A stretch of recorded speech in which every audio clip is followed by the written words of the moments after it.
Good morning. Week 6 is upon us. Start sits, injuries, chaos, NFL. Join us.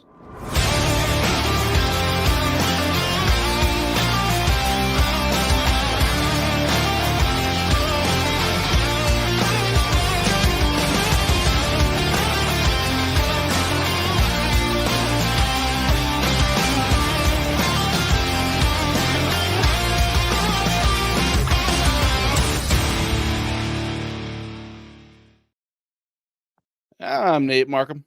That's Keith Fleming. This is week 6 of the NFL fantasy football season. This is the Fantasy and Frames kickoff show. Keith Fleming, another week, another victory, riding high. How you doing? I'm good, man. Definitely better than I was last weekend, where I felt like I had the fucking plague. But happy to be here. Happy that the Falcons continue to win. Nate, and typical Falcon just bullshit that I deal with. Had great tickets to the game Thursday. It had been a really long day. I'd actually spent the night in Cherokee, North Carolina, drove back, got my wife, went to the game, told her on the way there, probably fourth quarter, we're going to leave.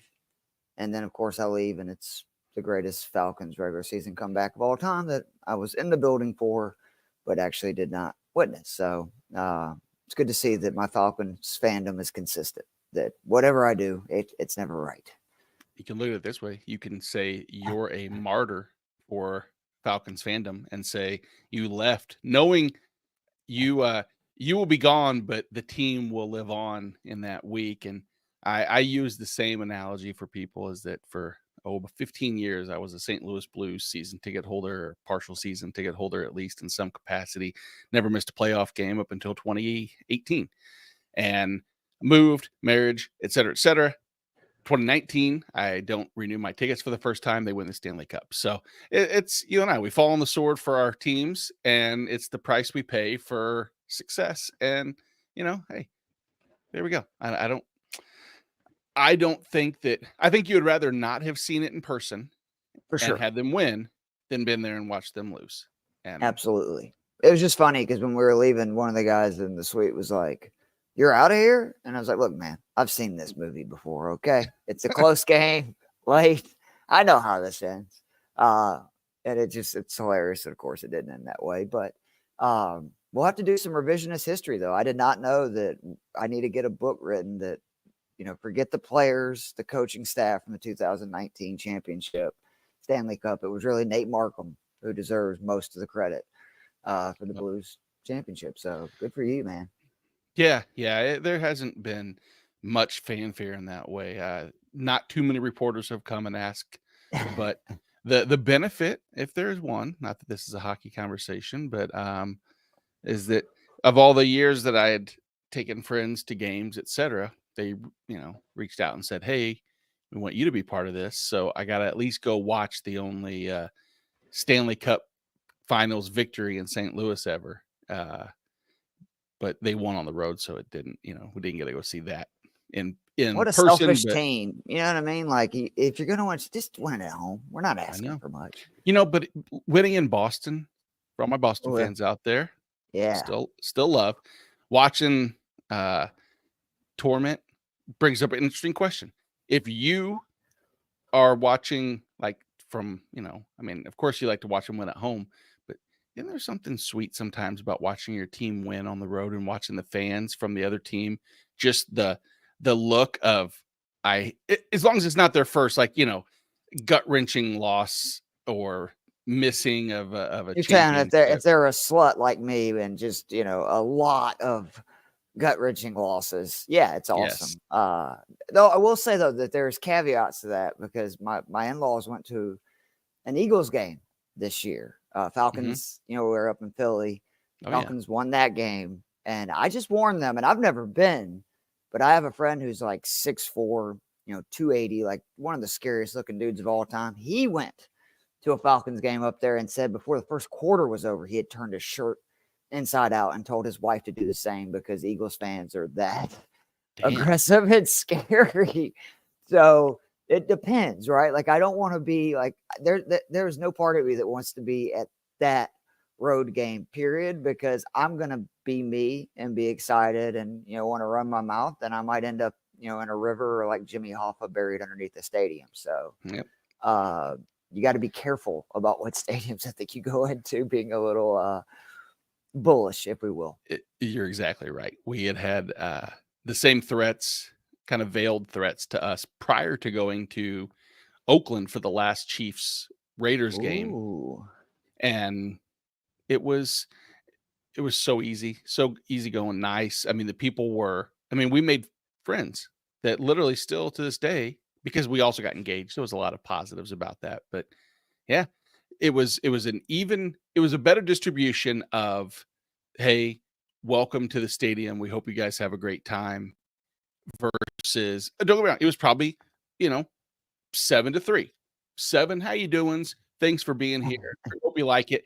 3, where they hope my mother dies and is impaled. Right. X, Y, and Z. And that's fine. That's a 70% success rate as far as I'm concerned. And that is Hall of Fame levels. Hall of Fame guests and viewers on the sideline, of course.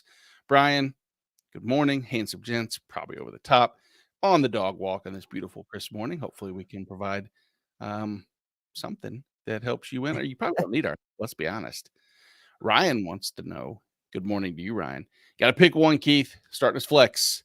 Terry McLaurin, Chase Brown, Jalen Tolbert. I'm going to say probably half point PPR or full point PPR. Just assume. I like McLaurin. I mean, all of these are good options. Don't get me wrong. Like, you could make a case for all of them.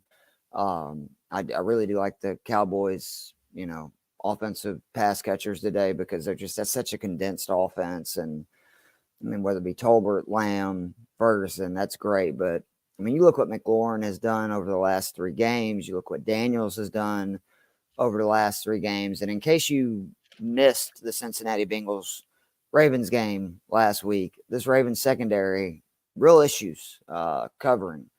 And I think that Washington knows that they do not want to get into a game where they are playing from behind, and they do not want to get into a game where Baltimore can really unleash Derrick Henry, because that's been when the Ravens have looked by far the most terrifying this season. So sure. I think they're going to be throwing early and often. That's very good for McLaurin. I couldn't sit him over Brown or Tolbert, who, again, I think both of them have good matchups and could end up having really big days. But you got to go with your studs, especially with the volume McLaurin's seen the last 3 weeks. Yeah, and you add in the fact, without Brian Robinson, Eckler's. I don't know if they want to lean on Eckler as much as far as a voluminous workload where I could see them staying through the air a little bit. My order good luck probably running on Baltimore anyway, right? Right, exactly. Like yeah. Yeah, I think I have it the order that you have it, Ryan. McLaurin, I'm probably closer with Chase Brown to McLaurin than I am Tolbert to Brown. Like, if you pick McLaurin or Chase Brown, I'm good. I think it's tier 1 for those two. Tolbert I like, but I feel like the floor is a little more lava-esque than for the other two. Is Moss, what's the deal with Moss today? Is he a full go or? No, full go is, I think, quite a bit of a stretch necessarily. Yeah. I mean, I think that I thought his season was done. I saw that play live, and I assumed he was like done for the year. I couldn't believe he was back out there like 2 snaps later. I mean, even weeks prior where Moss didn't miss time and miss practice and was trending in, not the most positive directions, Chase Brown has been the more dynamic, explosive back. And I think in this matchup against the Giants, if they get ahead like I anticipate, what's the point of putting Moss out there and risking re-injury? Even though I think Moss isn't, necessarily the greatest, I would lean Chase. But yeah, McLaurin, Brown, Tolbert. Good morning, Albert, Jacob. All right, Javonte or Cortland Sutton in the flex, the all Denver flex option. Not exactly the flex option most would want, but in PPR, you're leaning in what I consider probably the most boring ground game of the week. I think it's going to be exclusively on the ground for both sides. Or Cortland Sutton, who is, if it was point per target, he'd probably be a top 5 or 6 receiver. Unfortunately, it's a reception, which hasn't been as generous. Which way you leaning here? God, I'd probably go Javonte just because he's been involved in the pass game a lot too, and then maybe he falls into the end zone somehow. I have a hard time right now trusting any Bo Nix receiver. I know saying that, I'm sure Cortland Sutton will catch 8 passes for 200 yards and a touchdown, but if you're asking me which is the safer one, it's definitely Javonte. I will say, though, obviously, upside-wise, I think Sutton is the only one of these two that could have like a monster game somehow. I don't see either of them scoring more than like 15 points, probably in most scenarios. Yeah, exactly. And I mean, it's Cortland Sutton pretty much as far as the only pass catcher worth trusting whatsoever, because the only one last week he was the only one on the field more than 60% of the routes. So Wow, I mean, it's that. Like it's a bad situation. Josh Reynolds being out for however long now, 4 weeks or whatever. Just again, it makes Cortland Sutton the focal point, but if you're the Chargers, you have to have Asante Samuel Jr. and everybody pretty much blanketing him. And then that means to me, Javonte is who I would assume would have the highest floor and most consistent and safe. Albert did have a question for us. So you get to pick 2 here. Full point PPR, James Cook, the aforementioned Chase Brown, or Tyrone Tracy. I think Tracy is a must start. I'm after seeing what we saw last week, Singletary being out again, and then I hate to say to sit the guy that's the one true star so far this season in James Cook, but I think I would go Brown Tracy and sit Cook. I think that Bills Jets match is going to be a slog, and the only Bills offensive player I feel good about is Josh Allen, and that's it. Yeah, and I would feel actually better about Cook if it wasn't for that toe lingering and carrying over. And it's just, I hate Monday night games where there's uncertainty. And sure, I think there's a very, very good chance that Cook outperforms both of these. I mean, Cook could probably put up as much as both of those two combined, but the risk is that he doesn't play more than 15 snaps. And I don't like that whenever I have you have 2 good options, Chase Brown and Tyrone Tracy. It's not like you saying James Cook or insert random, third Tyler down Algier. back. Yeah. There you go. That's probably better. Like I feel much more comfortable with Tyler Algier. Unfortunately, he's getting enough workload. Malcolm's joining us this morning. Good morning, Malcolm. All right, Keith says you want to do Jose's real quick because he's got 6 minutes and he says he's stressing. He's got Caleb or Kirk Cousins. Oh, yeah, absolutely. Let's do that. I missed that. I'm sorry, Jose. All right, Caleb or Cousins. So, I mean, obviously this morning, Caleb Williams has been as hot as possible. Or your Cousins against Carolina. Both. I'll tell you this. I love both matchups. I have them very closely ranked back to back as far as like my overall rankings go this week. Who are you going with, Keith? This hurts because I'm a huge Kirk Cousins guy. I like him in DFS this week at his price, but Caleb Williams versus defense is not ranked in the bottom third versus pass. Very bad. 267 yards in 2 games, 2 interceptions versus teams in the bottom third versus the pass.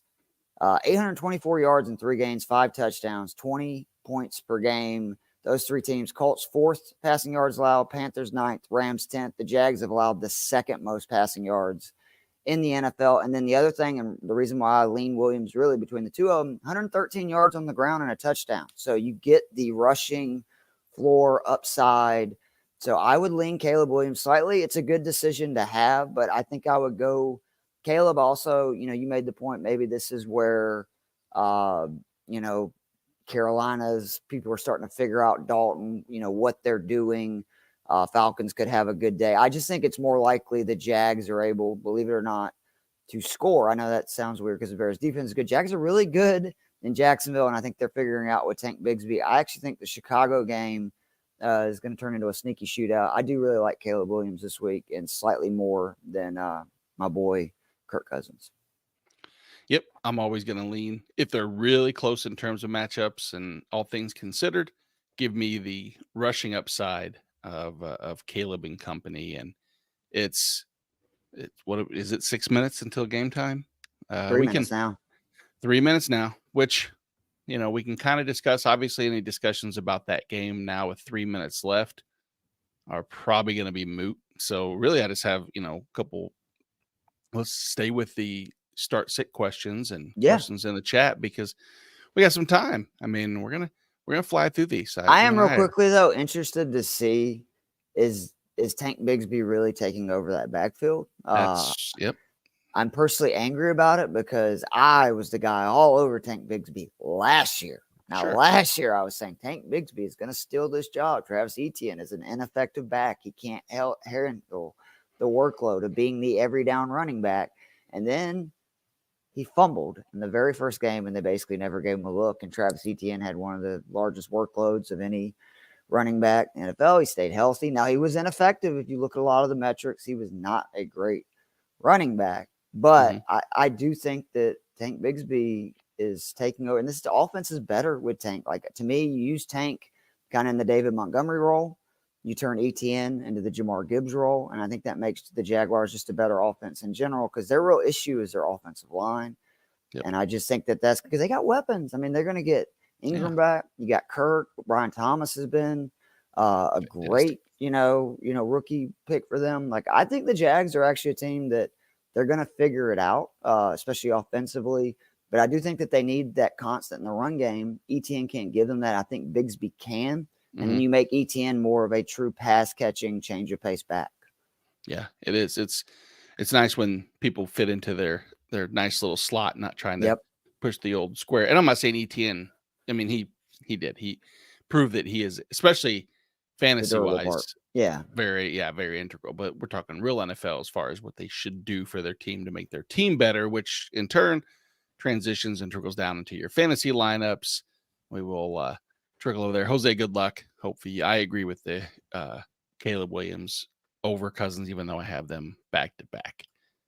Another Kirk Cousins. This time it's Kirk Cousins at Carolina or Josh Allen at the Jets.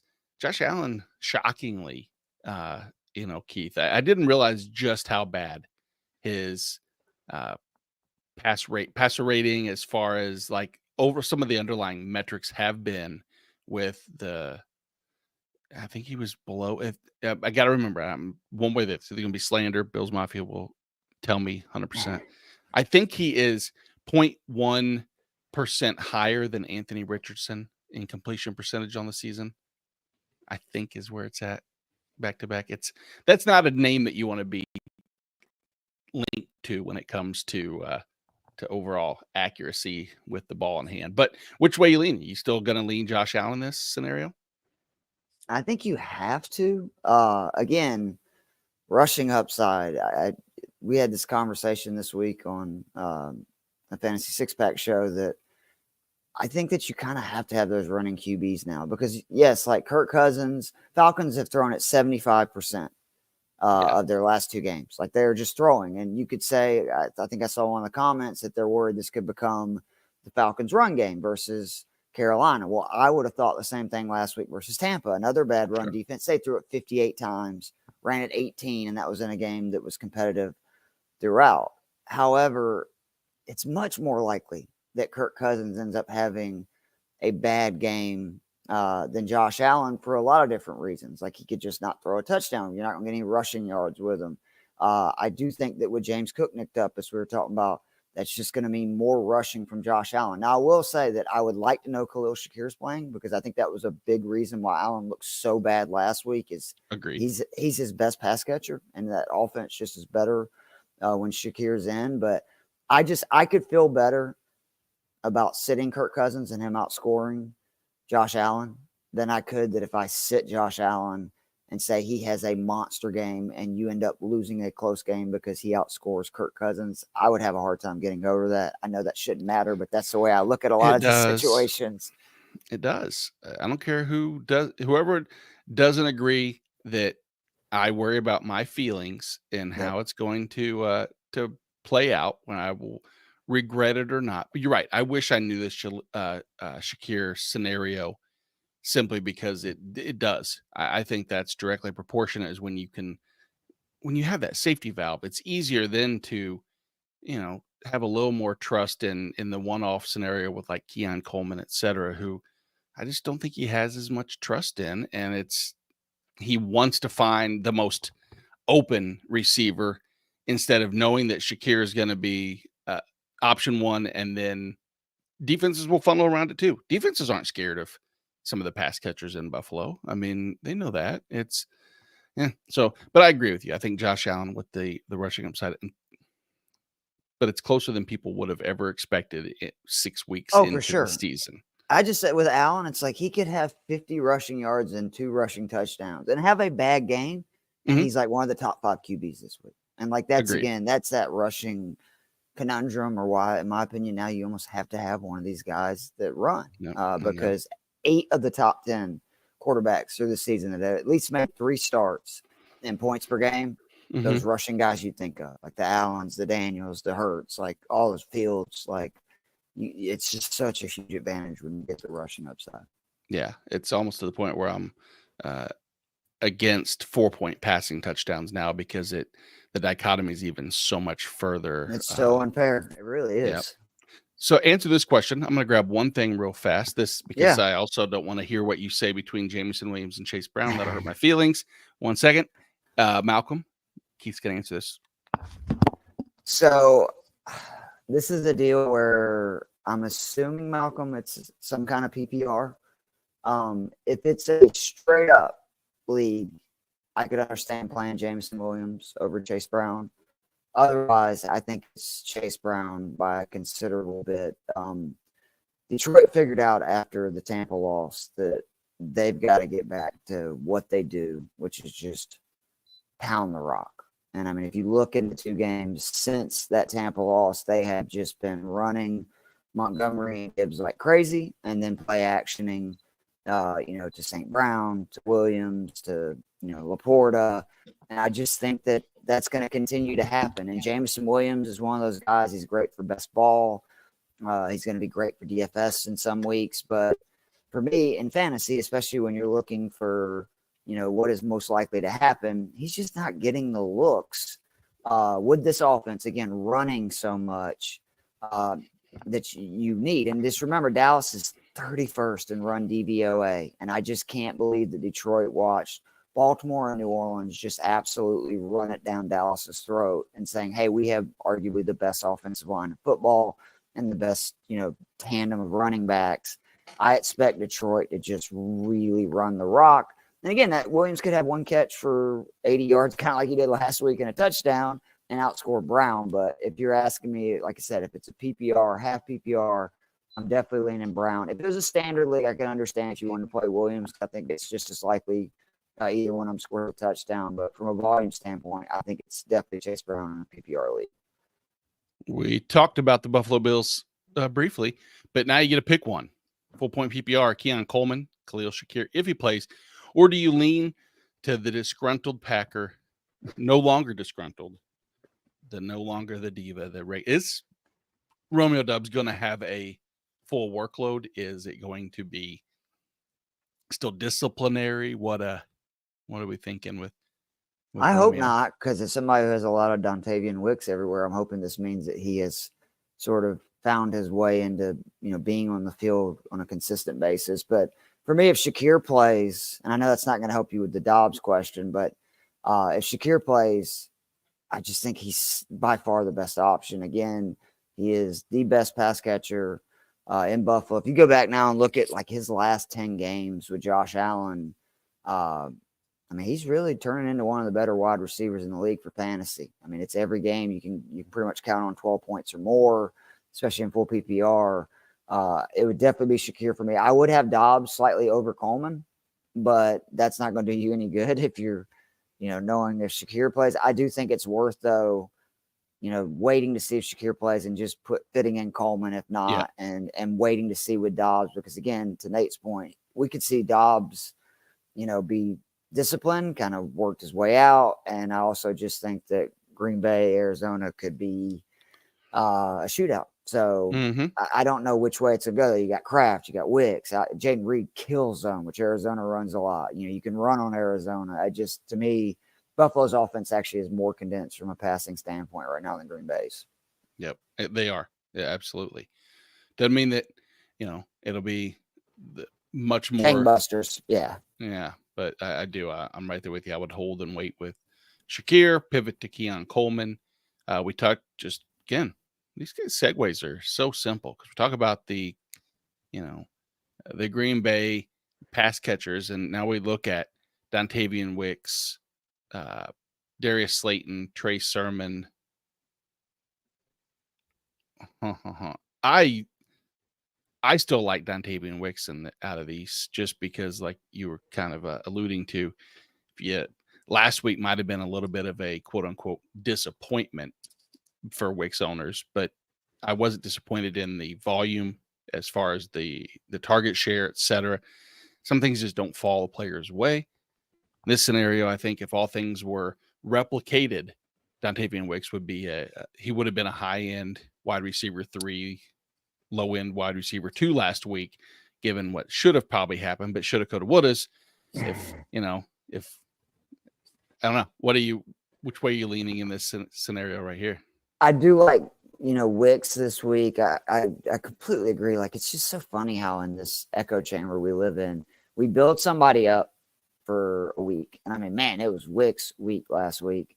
And then he has, yes, fantasy-wise, a disappointing game, but he has the most targets now of any Green Bay Packer over the last 3 weeks. They went to him a ton. It didn't work out. He got targeted in the red zone, I think, 2 times again. Like, yeah, it didn't work out, but everything we said was right. Don't jump off the ship. Everybody's like jumping off the ship. But I do think Darius Slayton with Neighbors out, with Singletary out, I think that's a great play. Danny Dimes has shown that he goes to Slayton a lot, when they don't have little else. It was the games Barkley missed last year. Obviously, last week we saw that with Neighbors out and Singletary out. I just think his volume is going to be outrageous and what could be a really sneaky shootout. I mean, let's be honest, Cincinnati's defense has not looked good. So it would not shock me if that's another game that, there's quite a few on the schedule this week that we see 2 teams in the, high 20s, low 30s. Yeah, no, I think that's very true. And as much as the only concern I ever have is when you see a person like Wicks, whose value we were just anticipating, not something happening. I was never anticipating something happening to Watson, Doubs, Reed, but we needed a little bit of an opening for Wicks to be able to be a full-time to show what he can do full-time, because everybody still questions, well, sure, when he played these snaps because they had design plays for him, and that's why he looks so good instead of a full-time role showing full-time separation, etc. I don't know if Watson. Did you hear any more status on Watson? I'll look that up right now. To be honest, I mean, I know that Joe made the great point of whether I think Christian Watson is a good, wide receiver or not.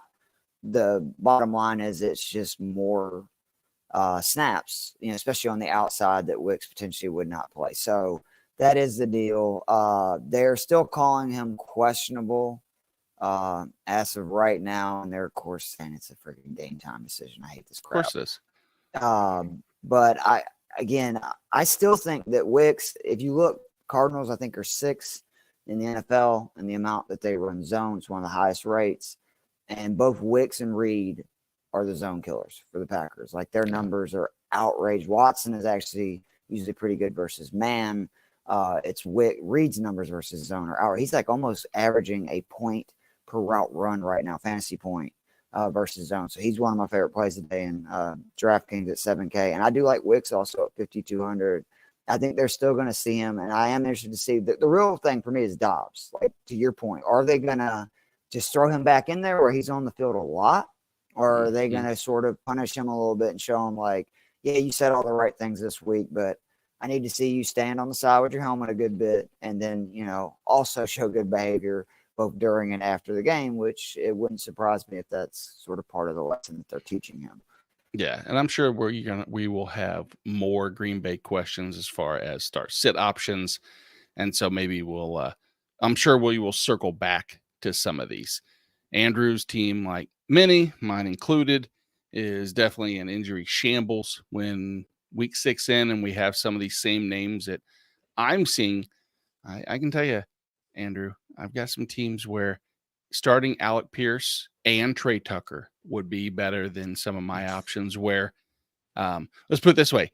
I'm looking at I have to start a different wide receiver in Vegas, and that's not good. Just so you know, that is where I've had to get to at some points, but he doesn't want to watch games today. See, that's where I would change, because man, all it takes with your expectations between one of these two. So Alec Pierce or Trey Tucker, first and foremost, let's give him an answer. I mean, Richardson is back, right? I mean, yep. Is that a good thing, or is that you? I think you it is for Pierce. It's good for Pierce. That's why I was asking. I think that it's bad for Michael Pittman. I think it's really good for Pierce because we know Richardson is going to chunk it down the field. That is what Pierce does.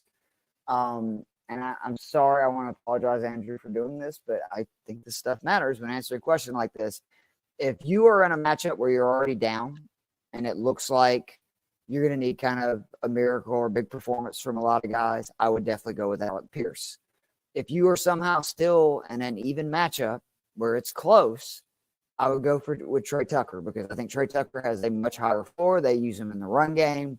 They're going to throw to him. Again, there's no Devontae Adams again this week. I actually think it's good for him that Aiden O'Connell starting. He doesn't typically throw it down the field as much as Gardner Minshew. So it's one of those deals to where, like, if you think you need a big number, I think Alec Pierce is the way to go. But if you think that, hey, I just need to get some points out of this position and I can survive, win, move on, I would go with Trey Tucker. And I'd also recommend, instead of not watching, build some DraftKings lineups. You can put whoever you want in those DFS lineups, and that'll give you some real reason to root in the games again instead of not watching. That is true. Very true. DFS, which if you have any DFS questions, obviously throw those in the chat as well, and we'll be happy to answer those. There's been a lot of discussion in the chat with Kyle and company talking about the ETN Bigsby scenario. I get it, guys. It's I hate when both look good. I liked it last year a lot better when Bigsby didn't get enough touches, didn't look great and efficient, and it was easy. This year, it's been the exact opposite. Every time he's touched the ball, you had to think, why is he not getting the ball more?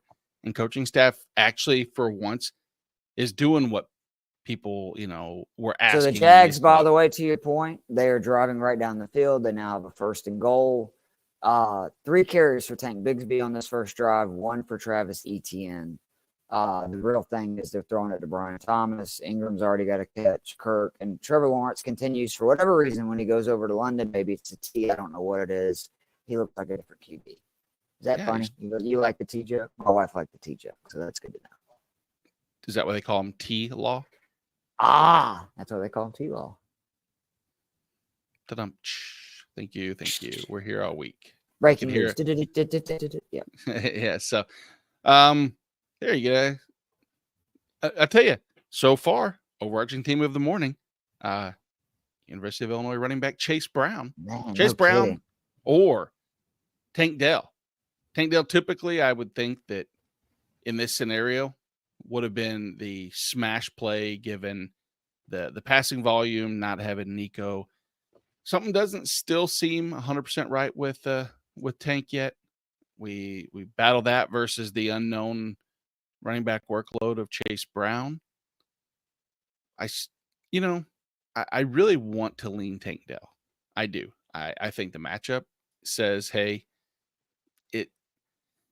it's more difficult. Like, I just don't like the matchup. That's what I was trying to allude to. I normally would say Dell, but I worry that he's going to get a Christian Gonzalez workload, and I just don't want that. And you think he's going to be on Dell and not Diggs? Oh yeah, I don't think Gonzalez really floats into the slot nearly as much. I mean, he hasn't, at least on the season. He's pretty much prioritized 20% in the slot so far. I just wonder if they change that, because if I was New England, my number one goal would be like, look, your offense did not look very good last week once Nico Collins went out. Mm-hmm. I want to take away Stephon Diggs and see what you guys can do. You're probably right, because I mean statistically that's I have been preparing all week that, like, look, I think they are going to put him on Diggs. They'll move him around a little bit more.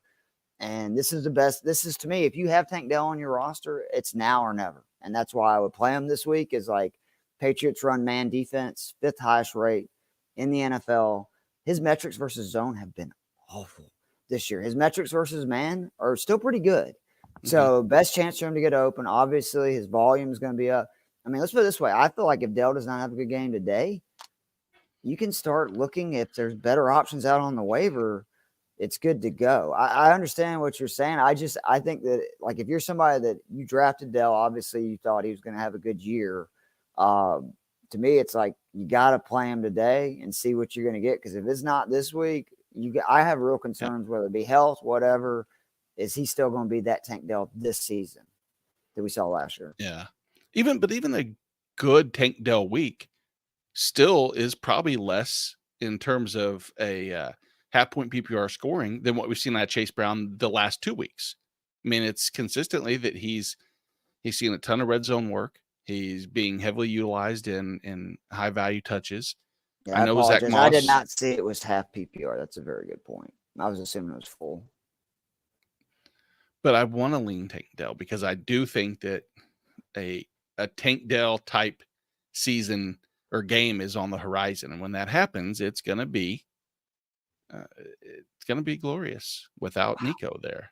So do you know how many running backs who have not played, so we're starting 1 o'clock, have scored more points than Chase Brown in their last 3 games? Last 3 games? Mm-hmm. Oh, I would say is Chase Brown. What is Chase Brown? The RB4 over the last 3 or last 2, I guess, is all I was looking at. So maybe right. Last 3, he's averaging over 16 points per game. He is running back 8 of the guys. Yeah. So having said that, half-point PPR, I think that you talk, because again, I apologize for that. I was assuming it was full-point PPR. I saw the PPR, not that 1/2. So I probably would lean Chase Brown.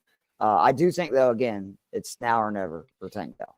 Because I think if he doesn't get off today, if there's better options, I think you can look at considering dropping him, because he's going to have a lot of opportunity, I think, for sure, even with Mixon, it looks like coming back. Yep. When you talk about a drop, here's a question I have, since and not to bounce around, I know there's some other questions out there as well, but Malcolm says he needs a kicker and needs to drop one of these 3: Tank Bigsby, Jerome Ford, or Nick Chubbs. And I can tell you right now, there's not a kicker and there's not a player that I'm picking up. I know that you want to have the 8 to 12 points on your team this week to have that kicker spot. But number one, you have to have a kicker at this point, I would assume. And if there's a kicker that you would rather hold on to than drop for Bigsby, Ford, or Chubbs, I don't know who that. I don't care if it's Brandon Aubrey at this point. I would rather keep those other 3 players and drop Aubrey and pick up a kicker than drop one of those 3 for a kicker. Maybe I'm in the, in a boat by myself. Well, I no, you're in a boat by yourself, but Aubrey. I agree on almost every other kicker, but like Aubrey's the kind of kicker now, I feel like, because I think, what is he still like? I think in the top 15 in scoring this year or something crazy. I know through a few weeks. Yeah, he scores a ton of points. I think you can drop Jerome Ford. I don't want that. Like, to me, they're saying Nick Chubb, I think next week should be good to return to action. We've seen Cleveland's backfield's a mess anyway. Why would you want 2/3 of it? I mean, if you again, you could drop Chubb if you want to. I would rather have Chubb. I think the Browns have proved over time. Usually he at least gets first crack of goal line work, et cetera, when he's healthy. There's no way I'm drafting or dropping Bigsby right now. So, and I definitely would not drop Cousins either unless you're just loaded at, QB. And that's a possibility. I was shocked. I actually thought Aubrey would be just running laps on the competition. And boy, Koo's up there, right? Koo is 4th right now. Yep. Kaimi Fairbairn is 2nd. Fairbairn is about 1.25 fantasy points per game behind Aubrey. A total of 7 fantasy points on the season difference. Good news is we know he doesn't have to drop Aubrey because they're playing this week. So that point of it's muted, right? Even if yes, I would assume so. I imagine his kicker is Harrison Butker. if I had to guess, just based off of the teams that are on a bye. And I'm with you that I would drop Butker in a second and just pick up a kicker, because I agree. Like most kickers, whatever, it's just the way that Aubrey makes 50 and 60 yarders. Sure. And in a lot of leagues, those are bonus points. Where you're getting like say 5, 6 points. He would be the one kicker that I would not. Well, I mean, that's also somebody plays outdoors. It's a little tougher. Like true. To where, because again, I know Butker's a great kicker. I'm just looking at that Aubrey plays most of his games indoors. It's a little bit different. Also, I think Dallas's offense is going to score a lot of points all year to where Kansas City's. I know that could be good for Butker with field goals, but there's going to be weeks where I think what you saw against New Orleans is what Kansas City is going to do to teams moving forward. They're like, look, Patrick Mahomes is the best QB in the league. We're just going to have these 14-play drives that are going to, tire your defense, piss everybody off, and they'll just keep winning because that's what the Chiefs do. I don't understand how the hell you guys are 5-0 when you look at what all has happened to your team just in the first 5 weeks. It really is unbelievable what Mahomes and Reed can do together. Yep. Morning Scampers. Untamed Music has a question that we said that we had answered, but I like this response. He's just going to text his opponent. He's going to say, pick your poison. Which one of these two is going to, what I would probably be like, hey, tell me how I'm going to lose. Who do I start, or who do I bench? And I'll bench that person. The old reverse psychology move always, works out. Throw in the GGs at the end and say, hey, sorry, congratulations. Maybe that will will your players to just both having monumental weeks. Because the only thing, when I have a start sit question, my hope is that they put up within a point of each other, 2 points. Usually they are pretty close. It's just, and obviously the last thing, that's why you ask questions. No one wants the person that's outscored when it's a close flex option by 10 or 12 points. I get that. Usually it's not that though, right? Usually it's the decision that someone goes, oh, I knew I should have started Alec Pierce. But what were your other options? Well, it was, Wandale Robinson and Brian Thomas Jr. And I sorry to, put those two exact people in the thing, but you get where I'm getting at. It's always I have a DFS brain, so I don't deal with that anymore. That like I've learned, because again, that's what I focus on. That's what I do the most of.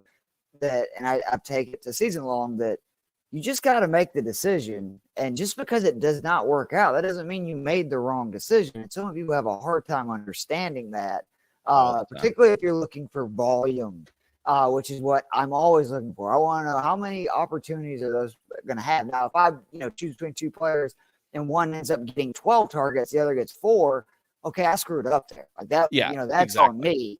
But if they end up getting equal volume and one guy has a 50-yard touchdown, that's random. I can't do anything about that. No different than you do anything else with this stuff. Right? Or if there's an injury and something happens, do me a favor, answer some of these questions. I have to go answer this real fast. I'll be back in just a few minutes, and I'll join you. I apologize for leaving on the fly. Have to run. These are some good questions, though.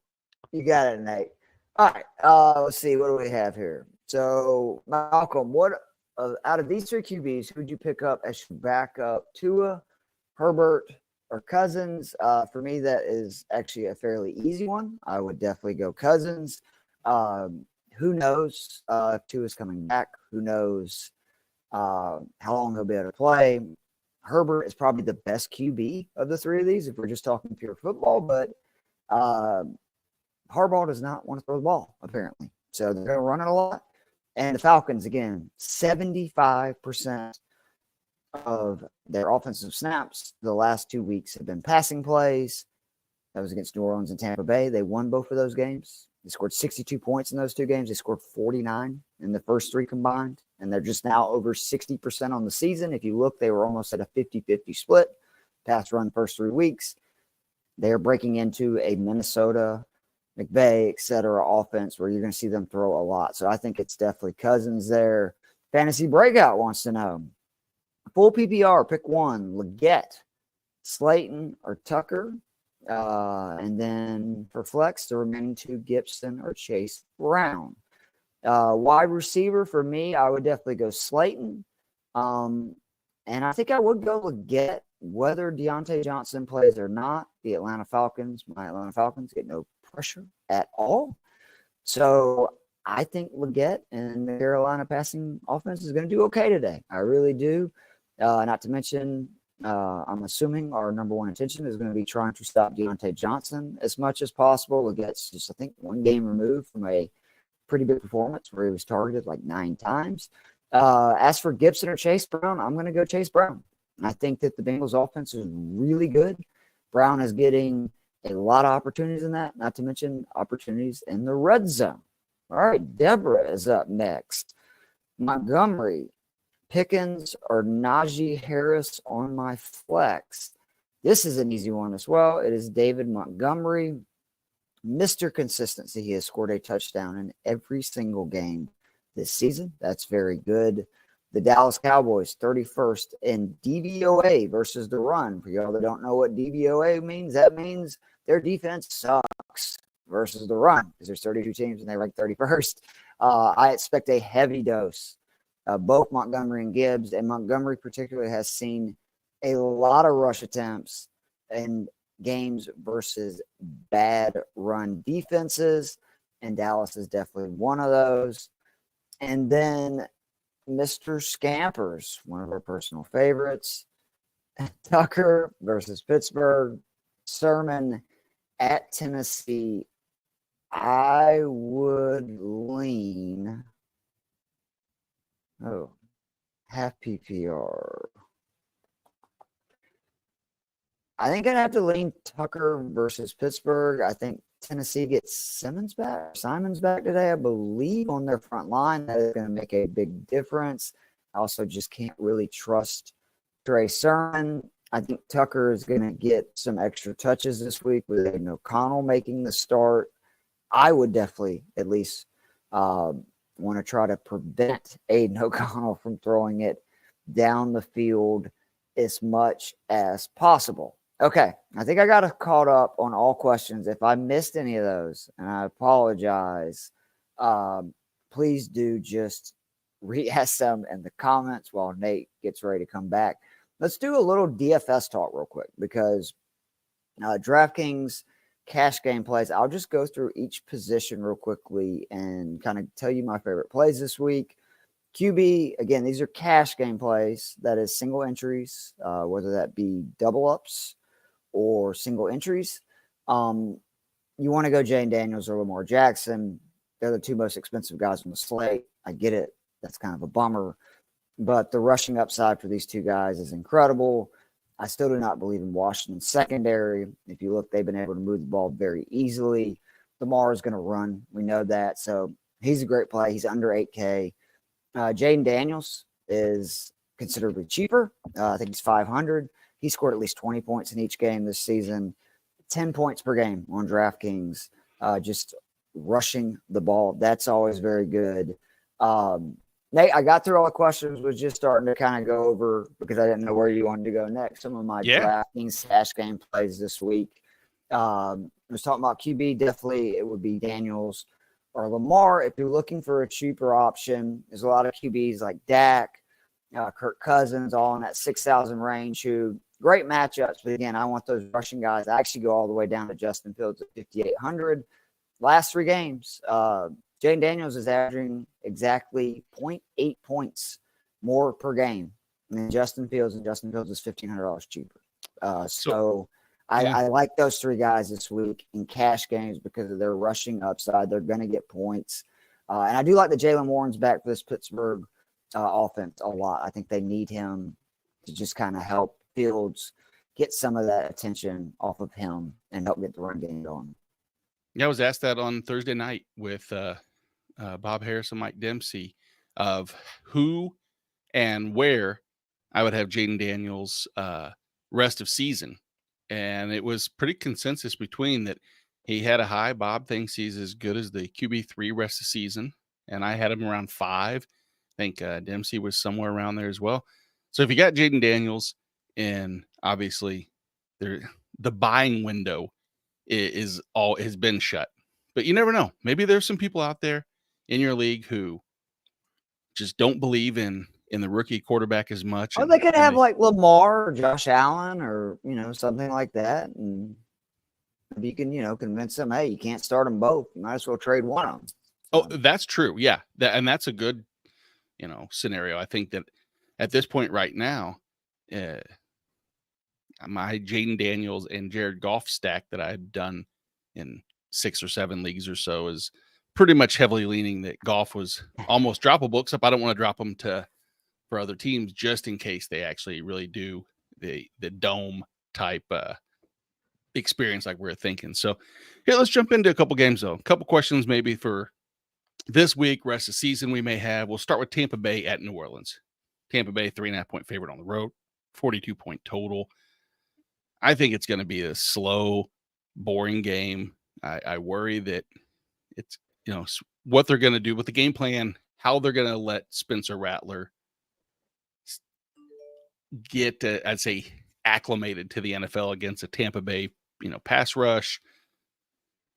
What do you think? I mean, do you think this is strictly a dink and dunk to Kamara? Do you think that they try to let Spencer Rattler try, something through the air? I don't see much action in this game on the New Orleans side. I think it's pretty much the Tampa Bay side as far as Evans Godwin. But what's your opinion on Spencer Rattler? I guess let's start there. Something just overarching. I honestly don't know. I mean, I don't have much of an opinion on them because I don't know I'm just fascinated to see what they're going to do. I cannot remember, like, from a DFS perspective, I do not remember a QB who we knew was going to start, like, at the beginning of the week, basically, who's $4,000. Like, for NME, the amount of options you have, if you stack him with Olave, Shaheed, if you want to stack him with Kamara, it's unreal. And I keep going back and forth. I could see Kamara having 15 targets and this being one of those weeks where he had, like, what was it, like the first 4 weeks last year where it was just outrageous the way they basically used his receiving skills as an extension of the run game. I also think that you could make a case Rattler is actually a better down the field passer than Derek Carr at this point in his career.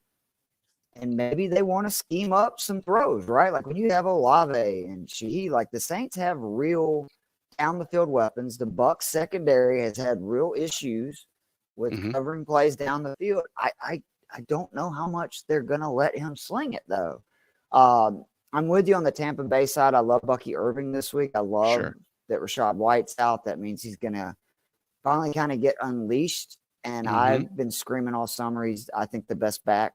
And when they drafted him, I thought that was really bad for Rachaad White. I do not like Mike Evans this week. We know about the blood feud with Lattimore. Yeah. But I do very much like Mr. Godwin. The Saints, real issues with slot wide receivers this year, real issues with pass catchers and yards after the catch. And in case you don't know, Chris Godwin has been one of the best slot receivers in football and also one of the best wide receivers in yards after the catch. So that's a double whammy for him. And then another guy who I like at the wasteland position of tight end, K. Dotton, all of a sudden the last couple of weeks getting involved in the passing game. Saints 31st versus tight ends. I think this is a very good week again for Ott. And again, at tight end, where if you get 8 to 10 points, hell, you're a top 5 tight end most weeks. So I do like K. Dotton as well. He's been the tight end 11 of the last 3 weeks. We saw last year he was, the first 3 weeks, really, first 2.5 weeks, he was like the cardio king as far as route running. And last year, though, in some of these big games, like in the divisional series and even from week 18 into the playoffs, K. Dotton was their number 1 target, number 2 target. And so he's the number 3 target now. And if you look at New Orleans, like you said, against the tight end position, definitely weak. Then that's even saying without allowing a touchdown to the tight end position yet. So, here's this offense or defense that has allowed 300 plus receiving yards to the tight end position. K. Dotton in the red zone has been that, really effective and looked at. And so I'm right there with you. I hope this isn't the, hey, I've pushed K. Dotton all season as trust him. And then, people finally do trust him, and then he has a goose egg, but I don't think New Orleans is He ain't gonna have a be goose egg. But I mean, even if he scores 5-6 points, the great part about tight end right now is he might end up being like tight end 13. So correct, exactly. Here, Evan. Good morning. First and foremost, you pick one of these. It's half point PPR. Najee, Wan'Dale, JMO, and like you said, Najee does have a good matchup, but he has been effectively and efficiently bad. Jalen Warren getting worked back into that team is the most dangerous thing to Najee's floor and ceiling.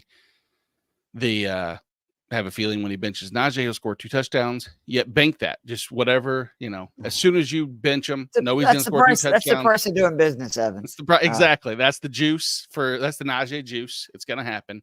Just accept it. But are you leaning Wan'Dale in this scenario just from the volume, or is the half point enough because of Wan'Dale's lack of like true yardage explosion that you may lean Jameson in this scenario? Or are you still going with or Najee?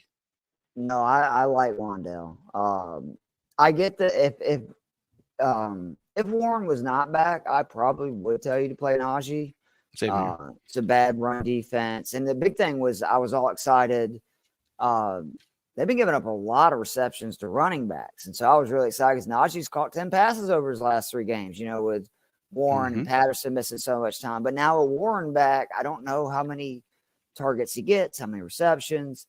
And with Jameson, it's, again, the Lions figured it out. They lost that Bucs game, and they said, never again. We're a team that's going to run first, play action later. And Jameson is going to be great for best ball, but, man, he's going to be infuriating in these half PPR leagues because there's going to be a lot of weeks that he has 3 targets, 1 reception, 20 yards, and that's it. Last week, luckily, one of those, 3 targets turned into a 60-yard touchdown. And there's going to be weeks like that too. But for me, I don't like to start guys like that unless I absolutely have to, because, again, if it's happening, 50% of the time, halftime you're going to be bad. And I would rather take the guaranteed points. Wan'Dale Robinson is a cheat code for half PPR. What is my boy Kevin calls him, the PPR scam. And that's what he is. Like, he's going to get you points. His floor is like 8 to 10 points, even a half PPR. I can't sit that, especially with Malik Neighbors and Singletary out. Yeah, no. And I'm leaning the same way. I know they tell you shoot and you go for the win and you always shoot for upside. And in this case, I think I think Wan'Dale checks both of those boxes. So I'm good with that. And as far as Tampa and New Orleans game goes, as we mentioned, the no Rashad White, Bucky Irving is in a great spot right here. Alvin Kamara, who has been banged up, we saw even in like the worst of scenarios for New Orleans, when they're successful on offense, he's heavily involved and schemed in. When they're bad on offense and they're not playing great, he's involved and kept it. I think that I've seen a lot of reports about selling high on Kamara right now. I get it. 30 plus years old running backs with heavy workloads. Longevity is a little bit of a concern, but it's hard to figure out a trade target in that scenario right there. And the one thing with Tampa's secondary, though, is they get Jordan Whitehead and Antoine Winfield both back on practice this week, which does have an impact on the deep threats from Rattler, who, I just trust that secondary with those pieces in a lot more than I do with them out. Washington and Baltimore. Like I said, this is the matchup here. Probably the most exciting quarterback duality matchups we'll see on the week. Baltimore's, touchdown favorite at home, 51.5 point total. I want pieces of this game, obviously, but it's weird that in this game that we see 51.5 points.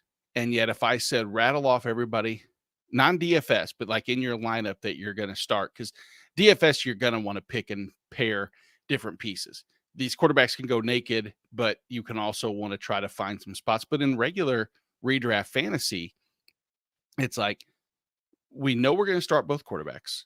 I think at this point, I know that we're probably going to recommend both running backs. At least I'm going to recommend both Eckler and, of course, Derrick Henry.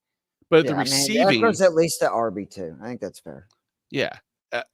The receiving scenario, though, is where it gets a little tricky in that outside of McLaurin and Zay, and even both of them aren't exactly like lighting the fantasy world on fire.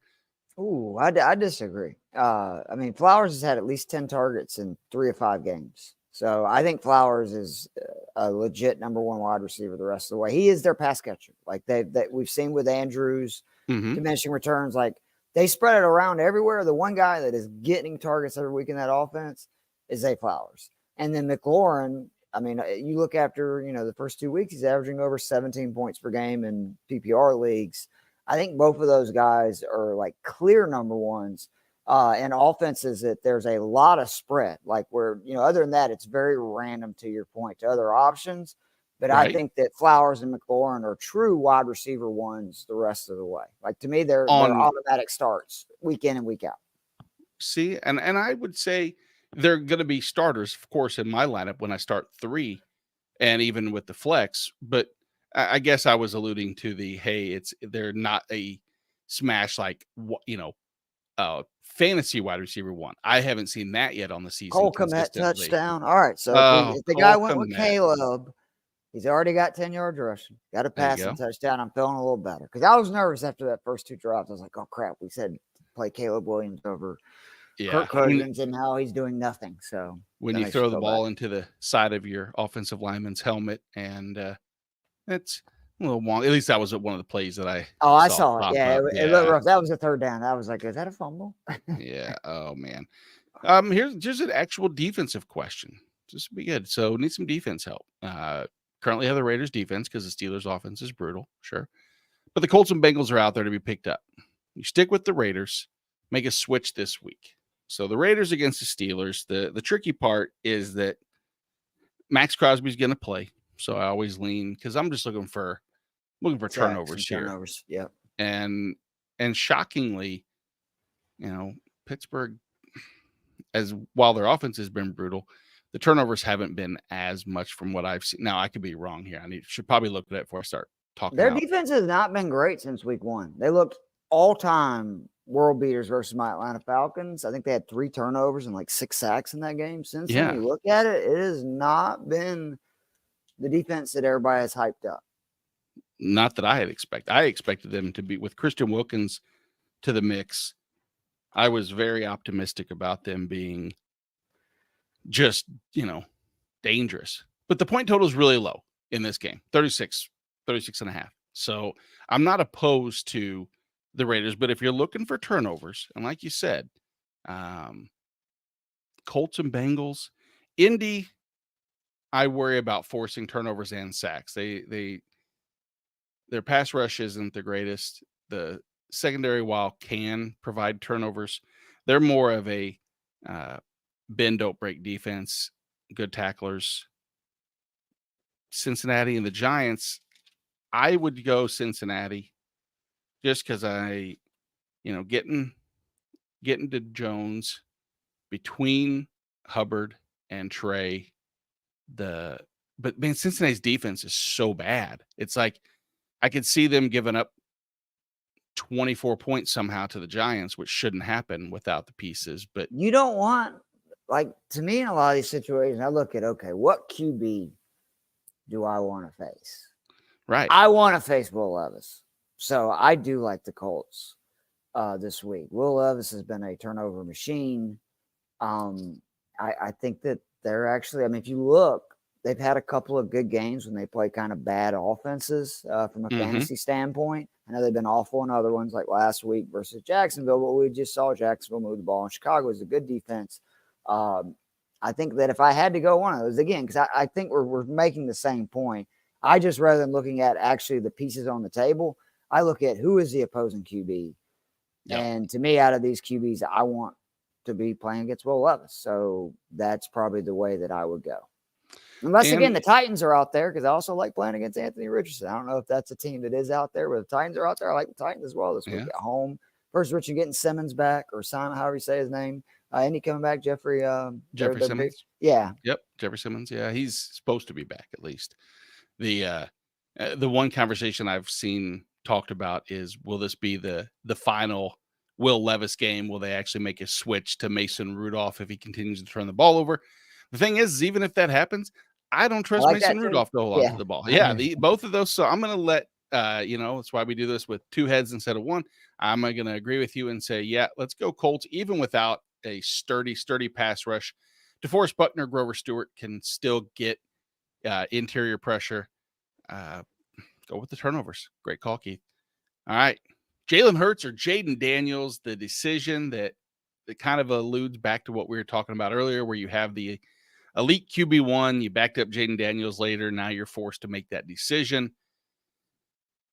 How does that decision look for you? I think it's easy this week. It's Daniels. I Cleveland still agree. has that decent defense. They do. I know he's getting his weapons back, and that's good for Hurts, obviously, moving forward. But I don't see any scenario where Washington has success that does not involve Jaden Daniels. You can't run on Baltimore. If they're going to run, it's going to be Jaden Daniels running on Baltimore. And the way to beat them is to throw. Baltimore right now, third most yards per attempt allowed to opposing QBs.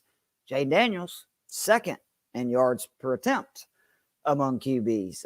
You look at completion percentage numbers. Baltimore allows one of the highest completion percentage numbers in the NFL. We know Jaden Daniels has been very efficient, completing a high number of passes. I think that Daniels has a great chance to really go off in this game. And unlike Baltimore, where we're kind of getting into that game, Derrick Henry could end up just smashing the slate for DFS and fantasy and stuff, where everybody's wanting to see this high, back and forth shootout. Well, guess what? There's a chance if Baltimore gets up early, Derrick Henry has 35 carries for 250 yards, and then everybody is kind of smashed down. But even in that scenario, I still like Jay Daniels because he's trying to play catch up. He's running, he's slinging. I think Daniels is a much safer play than Hurts this week. I do too. I really do. I didn't think we would be there already at this point, but I'm glad that we are because it's fun to watch. And let's be honest, you never want to not have Jaden Daniels because the 250 really plus good, and 80 yards plus on both sides is just again golden. 10 points per game, just rushing through 5 games. Like that is what I call a high floor, is when you're basically guaranteed 10 points before he throws the freaking football. Hello. Exactly. All right, Scampers has a Scott Fishbowl question. Anthony, Xavier Legette versus Atlanta, or Dontavian, Jaquan Wicks against the Cardinals. Oh, man. Johnson is playing, correct? To the best of my knowledge, yes. The only way I would change this answer is if, again, for some reason, Johnson is ruled out. But right. Wicks, first in targets among Packers last 3 weeks. Arizona runs zone, 5th highest rate in the NFL.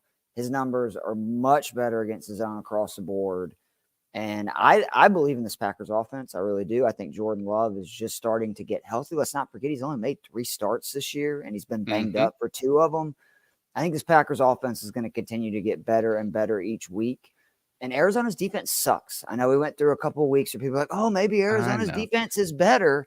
They're not. They're still really bad. They're bad. They did that last year too. Against the best. Yes, they're bad. So I want Green Bay, especially at home too, versus Arizona. So I think it's Wicks by a good bit. Again, unless if Johnson's out, I understand going with Legette just because of volume. Sure. Yeah, I agree with that. Sorry if old Anthony Xavier Legette's family that is watching, we're not slandering, but for some context, he says Wicks refuses to catch the ball. Like, damn you, Scampers! It was 1 week. He'll catch it this week, I promise. Well, there's no I won't promise that he's going to catch it. I promise that I'll go out on a limb. Go ahead and I'll promise it. He's going to catch it. We'll have commercials next week of me looking like an idiot when he drops 3 passes. So that's fine. Well, he doesn't need to drop 3 passes for us to look like idiots. But maybe we can redeem ourselves and we can talk a little bit about, well, with the Washington-Baltimore game, it's like the only other scenarios really is trying to figure out tight end, and I don't want to anymore. I mean, it's if I'm choosing one in Baltimore, at this point it's likely. And if I, want to look at Washington, I mean, Zach Ertz has been an option for them all season. It's not anything that realistically, I think the idea of Zach Ertz has been better than the execution of Zach Ertz, if that is a fair way to analyze the scenario, because he's tied in 17 on the season, which could be worse, I guess, theoretically. But overall, he hasn't really had much. I mean, we're talking tight end way, way too much, correct? At this point, it's pretty much you're just going to look for touchdown upside, and I don't think that's Zach Ertz. Well, you in this should have listened matchup. to me all summer, and I was hyping up Brock Bowers, who I said was going to be tight end number 1 this year. Okay. Yeah. And tight end number 1 right now is Brock Bowers. You wouldn't have this question. But I do want to tell Mark Andrews owners up there, what are you doing? Drop him. He's droppable. He's done. This summer, I said Isaiah Likely was a better tight end. Now, he ain't getting the volume that I expected. I thought they were going to really lean into it. But if you look, Mark Andrews in 2 games that Lamar Jackson has thrown it a combined 84 times, at least 41 attempts. He has 6 catches for like 60 yards. So there you go. He's going to average 3 catches for 30 yards every time Lamar throws it 40 times. How many times do you think that's going to happen? You can drop Mark Andrews. He's done. Done. Yeah. Quit talking about. People are still having this conversation. It's over. Like, it's done. There's 2 better tight ends now on the Ravens than Mark Andrews. Like, the eye test shows you that. Kohler looked good last week. Yeah. No, I mean, it's I don't know. I feel like I've wasted more breath on Baltimore tight ends than I wanted to the entire season. It's just not exactly a talking point that I want to entertain anymore. So I'm going to move on because I can. And we'll go to Arizona and Green Bay, which we've talked a lot about so far. We know Jordan Love. We know Kyler. At this point, James Conner, Josh Jacobs, Trey McBride are all of our must starts. We're going to start each week. Jaden Reed. I still have a couple. Jaden Reed. And then I'm even saying, at this point, Marvin Harrison Jr. as the wide receiver 27 with it's going forward. There's no reason that I'm going to start someone over him. No. His 3 top 26 finishes. And this week, Green Bay allowed the 5th most points to perimeter wide receivers. So, of course, Marvin Harrison. I guess the secondary flex questions we may get will be Dortch or Michael Wilson. Let's see. You know who do they run more zone, or what's their zone man splits? You don't know. I don't actually. I don't enough. Wilson eats versus zone. Dortch eats versus man, and typically, like if I have to play one of those 2 guys, that's immediately what I look at is how much either zone or man do they run. If they run a high man rate, I want Dortch. If they run a high zone rate, I want Wilson. Last week was a prime example of that where. Who did they play? They run one of the highest zone rates, and Michael Wilson had his biggest game of the year. Mm-hmm. So. Yeah, and that's for people that are, if you're listening, watching, and you're newer to fantasy football, you don't need, it's good to use this information as far as the zone versus man because it does help distinguish and make the decisions between 2 difficult spots like that, where you're just using the process and trusting the process to usually will pay off. You'll get frustrated at times because one weekend you'll use that, but it's like a blackjack play. You hit on 12 and 13. You play poker, right? Same deal, right? You're playing the percentages. Correct. So I tell people all the time. And again, DFS has helped me so much with this for season long to where I used to get so frustrated. And now I look at it so much more like I do at DFS that you just play the percentages. Sometimes it hits, sometimes it doesn't. But if you stick to that, I think you're going to be successful more times than not.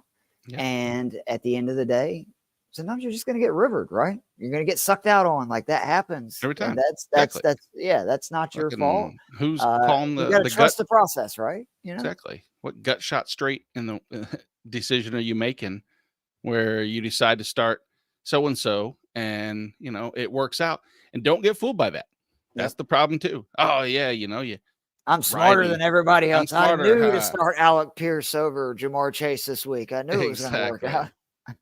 Don't keep it simple. Stupid is a good thing, but sometimes you can't keep it simple because you have decisions like Joe has here where it's Javonte Williams or Brian Thomas in flex, OFFPC scoring. So I have a hard time What is ever not going it's FFPC is the league that they run. It's a tight end premium. I don't know if there's any advantage, like if they actually adopted like first down touch, first down scoring bonuses or anything to that extent. So is it Even 1.5 for tight end receptions? Yeah, but neither one of these are tight ends, so I don't really care in that scenario. Not Good to point. be ignorant like that. Nope, that's a good point.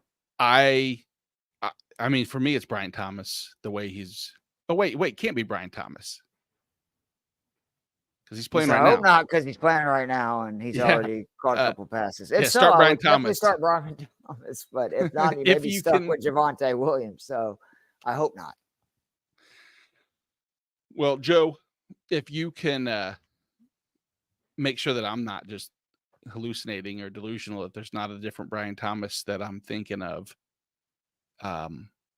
let us know. Other than that, yeah, Javonte Williams is a decent start against nobody else, and we've done that. If you have a time machine, let me know, because I'd like to play some wagers on yesterday's games. So yes, yeah, screw yesterday. I'm gonna go back to. I guess no. There were enough games. I could be a millionaire after one day of That's what I'm saying. time machine bets. I'll put my house up right now on the games that happened yesterday. No problem. It'd still be wrong somehow. You're right. We would calculate it wrong. We'd be like, I'd Marty McFly it. I'd grab exactly. paper or something and end up changing the freaking future. A line eye plus 20, or take the line eye and the points, which they should have covered. But Twisted Fruit wants to know. Good morning. Is it crazy? When you start off a phrasing with "is it crazy," we know where we're going, which is what we said earlier, and kind of the don't be smarter. But in this case, I don't think that's that scenario. Tyrone Tracy, Joe Mixon, we still aren't 100% certain he's going to see more than 50% of the workload this week. It could still, I think maybe there's still more acres this week than normal. Both Pierce and Mixon are back. I'm starting Tyrone Tracy. He looked fantastic last week. Granted, a lot of that had to do with Eric Gray, an early fumble, and that paved the way for Tracy to see the vast majority. I think Gray could slip in, see a little more of the workload, but I trust Tracy's volume over Mixon. You agree? Yeah, I also just want to see what this Texans offense is without Nico Collins. Yeah. Because we saw last week, once Collins went out, that was a different offense. I think Nico has become one of the best, not just wide receivers in fantasy, but best wide receivers in football. And if you go back to last year, Stroud was a little bit different in those games. Texas offense was a little bit different too that he missed. So I think it's and again, the Bengals defense sucks. Is the other thing. Like the Patriots actually have some players on the defense. The Bengals defense right now is so bad. So Tracy's probably gonna get a huge workload versus a bad defense. I think that's a good call, and he's more involved in the passing game, at least from what we've seen. So, right. Pardon me. So, the only other option, we're talking about the Green Bay Arizona game.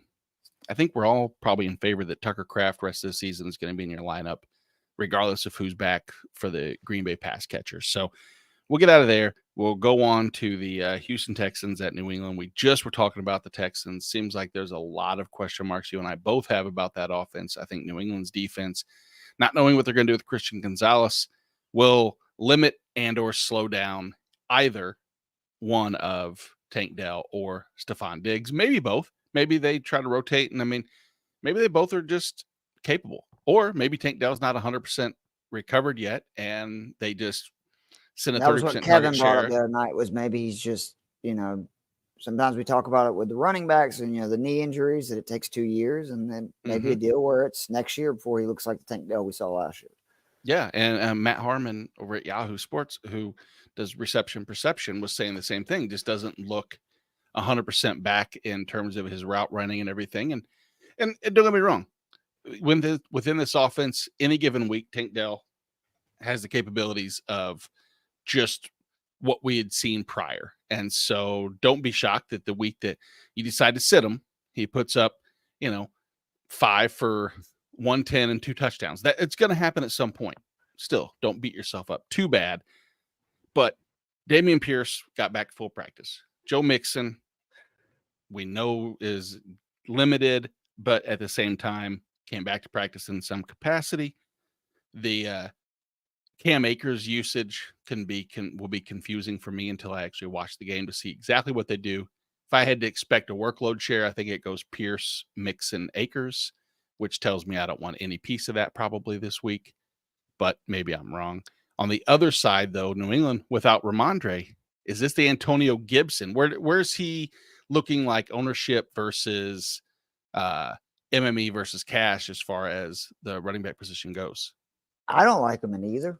Okay. To me, an MME, if you're going to take a shot on the Patriots backfield, I'm going with Hasty. He's 4K, while Gibson's like 5,400. I also think that you're going to have more success against the Texans catching passes, which I know Gibson's done historically, but if he's going to be the lead back, you would assume he's going to be handling a lot of the rushing capabilities, therefore meaning Hasty's going to come in for the pass catching, type downs.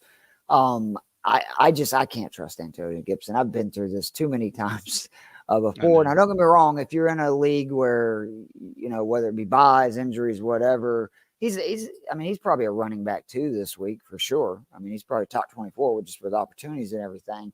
But for like DFS, I would much rather play Hastings for 1,400 less than MME. And in cash, there's no way I'm touching either one of those guys. So interesting. I'm glad you bring that up because that's one area that I will say I have a lot of issues is without Devin Singletary this week and without a few other players. I'm pretty thin. So JaMychal Hasty, you really think that there's a path to good, if not I think he could have 3-4 receptions, 20-30 yards easy if he ends up, scoring. And again, the Texans, let's say their offense is really good. That's going to be good for, both of them because that'll mean the Patriots are done. And I believe in Drake May. I just want to get this out on the record while we're here. If you watch, I watched because luckily I did the NFL Plus or whatever. You can do the all 22s. I went back and watched the Patriots games. That is the corpse of Jacoby Brissett. Like I remember Jacoby Brissett being able to move, scramble around. He can't throw the ball down the field, even less than he did before. He can't move anymore. He's like a statue in the pocket. And Drake May, I think it's funny how we forget. Everybody was hyping him up all draft season. And now he's been drafted and everybody's like, well, he sucks. He's behind a bad offensive line. Drake May can move. He had 16 rushing touchdowns. He averaged almost 40 rushing yards per game. Like Drake May is every bit of the athlete Caleb Williams is. I think he's more when it comes to like rushing upside. I think he's going to be able to move around and make plays. I like their receiving core. Like I like Jalen Polk. I like Demario Douglas. Hunter Henry, we know is a good, tight end. Like I think this Patriots offense is going to be much better, even versus a pretty tough Texans defense than anything we've seen so far this year. And I think they're more likely to kind of open it up and let Drake cook because that's what Drake did in college was a lot of throws and plays or what you call danger plays or whatever, but that's who he is. And if your team sucks anyway, like I do agree, let the kid go out and play because I think he really can. And I'm not saying obviously he's going to be like Jaden Daniels, but I actually think it's going to be more closer to like Jaden Daniels than what we saw out of Caleb Williams' first 2 weeks. I really do. I think Drake May is ready to play like right now. Let's talk about a pass catcher on Houston outside of Stephon Diggs, Tank Dell. Yes, Hutchinson. What is the likelihood that John Mechie steals some targets and jumps into that equation? I only ask out of like intrigue, not as much as I think so, but I like Xavier Hutchinson. What is Mechie's because like I am a huge Mechie guy. Like I just feel bad for him. He got hurt, like right at the worst time ever. I don't know, kind of like what have they used him at all this year? No, it's been non-existent. The only reason I mention his name is just strictly because at this point you have to look at the fact that they don't 3,000 on DK too.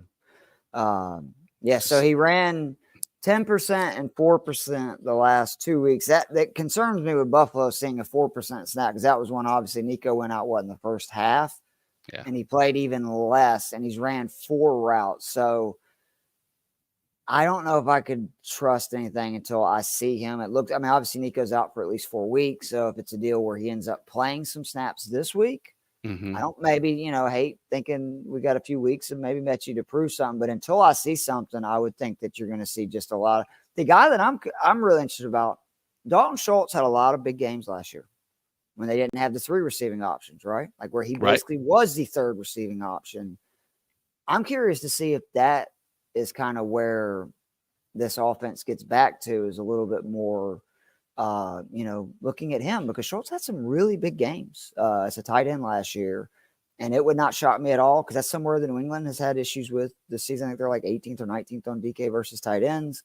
Mm-hmm. He's the one that I actually think could end up having a really big game. Yeah, I like that. I think it's, that's the beauty of this game, is that we are only speculating with everything. It's, it's such a crapshoot, because it only takes one specific play. If it's a drop, if it's an ankle roll or whatever, for someone to be heavily involved and shoot up. That's why these Sunday mornings, I will tell you, I like going in and finding just the one injury away guys on players and teams, that, and pick them up before, because you have to have a rotating spot. You need to have someone that you can drop. Like right now, like I have, for instance, I'm right in the process. I'm in the throes of doing this while we talk. Is I had picked up Joe Flacco for teams that I had Anthony Richardson in, had been great, but I'm going to drop Joe Flacco now because it's a 1 quarterback league. And by doing so, it gives me the opportunity to pivot and talk about some of these guys. Jermichael Hasty, for instance, is somebody that I hate putting in my lineup, but at the same time, in 14-team Kings Classic League, which is what I'm adjusting to, yuck is the way I'm phrasing it. But it's, you have to make some of those moves, or even John Mechie. If John Mechie gets a role and runs with it, we know the talent is on display. We know that he's capable of, actually earning volume. What about a Jalen Coker for Carolina, who we saw last week be heavily involved? Or if you're looking for a tight end this week, I also really like. Why am I blanking on the dude's name? Is it Simmons? Why am I now blanking on Ben Simons from Washington? No, Sinnott. for Ben no. What is the guy's name from Carolina? I apologize. Of course, I have. Jatavian Sanders? Sanders, yes. He has got 1 week where he's going to be the only tight end. And if you're looking for a spot tight end this week, again, Falcons get no pressure. Obviously, we're going to try to take away Deontay Johnson. I love him on DraftKings this week. He's 2,600. Falcons are 20th versus tight ends. I think he is a great, spot start. And again, Coker is somebody that we talked about. I mean, Kevin did Friday, that you look, he played a good bit of snaps. I know that was because of some injuries and stuff, but he looked really good. He is somebody that I could see potentially carving a piece into this Carolina offense, because we know Mingo has been pretty disappointing. Leggett seems to have good standing. And again, if Deontay Johnson's out, I think that you could see Coker end up immediately seeing, 6-7 targets this week. Yeah, it would be a 1 week type scenario. And I, like we were saying earlier, Andy Dalton has, the helium is starting to let out of the balloon. Doesn't mean that you can't patch it up a little bit and him return similar to what he had demonstrated recent, the first couple starts, but really, QB 30 almost over the last 2 games. But still, you're talking about snaps, target potential, target volume, and without a healthy options or healthier options in Carolina, at some point he could carve out a role this week. And maybe if the injuries linger, I don't know if Carolina, when their bye week is, all this stuff, should have in front of me, like, right, ready to go like a good person would, but I don't. I do have a question. No, I like to let it fly. Is Dontavian Wicks worth the start today? Yes. Like we talked about this a little earlier. I don't give up on him. I mean, this too is maybe the last week. Now, I know I'm wrong. If Dobbs ends up playing a huge number, Watson comes back and he goes back to the role that he had before the Watson injury, we'll know moving forward that he might be a stash guy, but that's it. But Arizona runs 5th highest zone. Again, he's seen most targets of any Packers receiver last 3 weeks. And, Dobbs has played in those, like a lot of these guys have played in this game. Watson played in one of those games. And I just think that you got to give it one more chance. This is a really bad defense. He is getting targeted a lot. Last week was, yes, it didn't go the way we wanted to, but it also did go the way we wanted to because he still got targeted a lot. He got 2 red zone targets. I do think Wicks is worth the start. Now, obviously, for context, I'd like to know who are we benching, but I definitely think he's a wide receiver 3, unless you're just like loaded at wide receiver. Yeah, I agree in that same scenario. I do have Drake May. Will he, pick up Jalen Polk, Demario Douglas, maybe Kendrick Bourne, who's returned from injury? Is Drake May someone that you're looking at the pass catching options and thinking, okay, he's going to help support a Pop Douglas deep flex play the rest of season? I love Douglas this week in PPR leagues. He is every game for his career, at least I know the last 6, that he's had at least 7 targets. He's scored 10 points or more in PPR leagues. I expect him to get 7 targets a day. Jalen Polk, though, is the guy that I want moving forward. If you look, he didn't play any snaps, run any really routes first couple weeks. That number swelled to 80% 2 weeks ago. He ran 100% of the routes last week. He is there, in my opinion, the talent guy. It helps having a rookie with a rookie. And again, I believe in Drake May. Like, I think he really is a good quarterback. He reminds me a lot of Josh Allen. I know that's a comparison a lot of people made, but he's a big physical guy. He's got a really strong arm. He can move around. He can run. I like Polk and Douglas. Bourne, I don't know. I got to see it. I think that Douglas is going to be the guy that's going to get targets and receptions, kind of like a Wan'Dale Robinson type deal in PPR with May, to where Polk could end up being the guy. I really do believe it. Wouldn't shock me if, he's in like wide receiver 2 discussion, come a month or 2 from now. Yeah, he'll definitely need to do something more as far as the production. As an anemic 0.67 yards per route rush. Obviously, that's not great. Yeah, but look at the yards per attempt on Jacoby Brissett. It's hard to have a lot of yards per route run when the guy's not throwing the ball down the field. Absolutely. And that's what led me to the question with May. Is it, he should immediately just improve across the board for everybody, just because he's not gonna, they're not. If you watch May in college, May is not afraid to let it loose. Like, I'm sure that's probably the biggest discussions they've been having was like, you can't make some of these throws you made in college in the NFL. But I think that sometimes I like that. Like, he's got that kind of confidence. Yes, he's going to make mistakes, but he's also going to push the envelope. That's going to get the receivers, wanting to do more because they know they can actually, make plays. If they get open, they're going to get the ball. Yeah, I think that at this point, they're just happy to light a spark on this offense in some capacity. Show off their shiny new toy. If they lose games, who cares? They get a better draft pick anyway. All right, Joshua, good morning. Keith, he's asking us to pick 2 of these. Let's start with 1 at a time. We're picking 2 between Ladd, QJ, Downs, Slayton, Calvin Ridley, Trey Tucker, and Jalen Tolbert. So immediately, I want to say Ladd, just because I think the target volume is target share should be the highest of all these names mentioned. The number 2 is a tricky one, though. Do you agree with one with being Ladd? I absolutely agree with one of them being Ladd. Remind people that he lines up in the slot over 60% of the time. Patrick Surtain never goes in the slot. Correct. Exactly. So that means bad day for Quentin Johnston, very good day for Ladd McConkey. And I also believe that Denver's run defense has been really good, forcing the Chargers to throw. And to your point, when they throw, over a 30% target rate to Ladd McConkey. So the more passes, the better for Ladd. I think that you're going to see also Herbert coming off a bye, a little bit more healthier. I think this is Ladd's breakout game. And he's already had 2 double-digit games, but I think this is the one where you could see 20-plus points. Gotcha. Who's the number 2? I probably lean Calvin Ridley, as much as I don't love that. I think, again, I'm going to go with the target percentage much more than what he's done with the numbers, because I don't trust Josh Downs, who had been questionable all week. I don't like the matchup necessarily as much either. The amount of injuries in Vegas says, yeah, I could understand that case.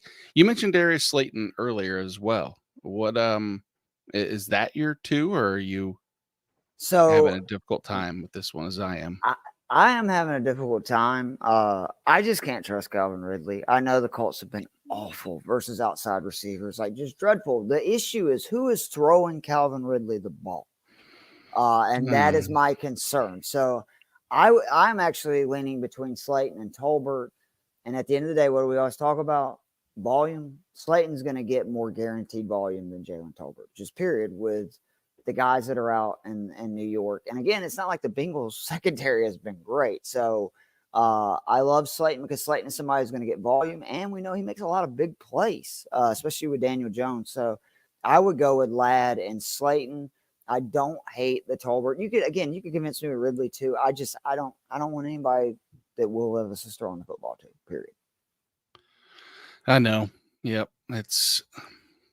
These are the trickiest options here because, at this point, this is where the process will equate. And I think that every one of these matchups has more red flags than green flags or checkered flags, whichever the opposite of the red flag would be, I guess, because typically you think it'd be green, but I think checkered flag is the winning flag. And so planting my flag, I still, I think we'll tell you Ladd, and then don't do Quentin Johnson, and probably don't do, the Indy game is intriguing. We're talking about a matchup where in reality, you've got pass catchers beat up on both sides to an extent, or at least deficient.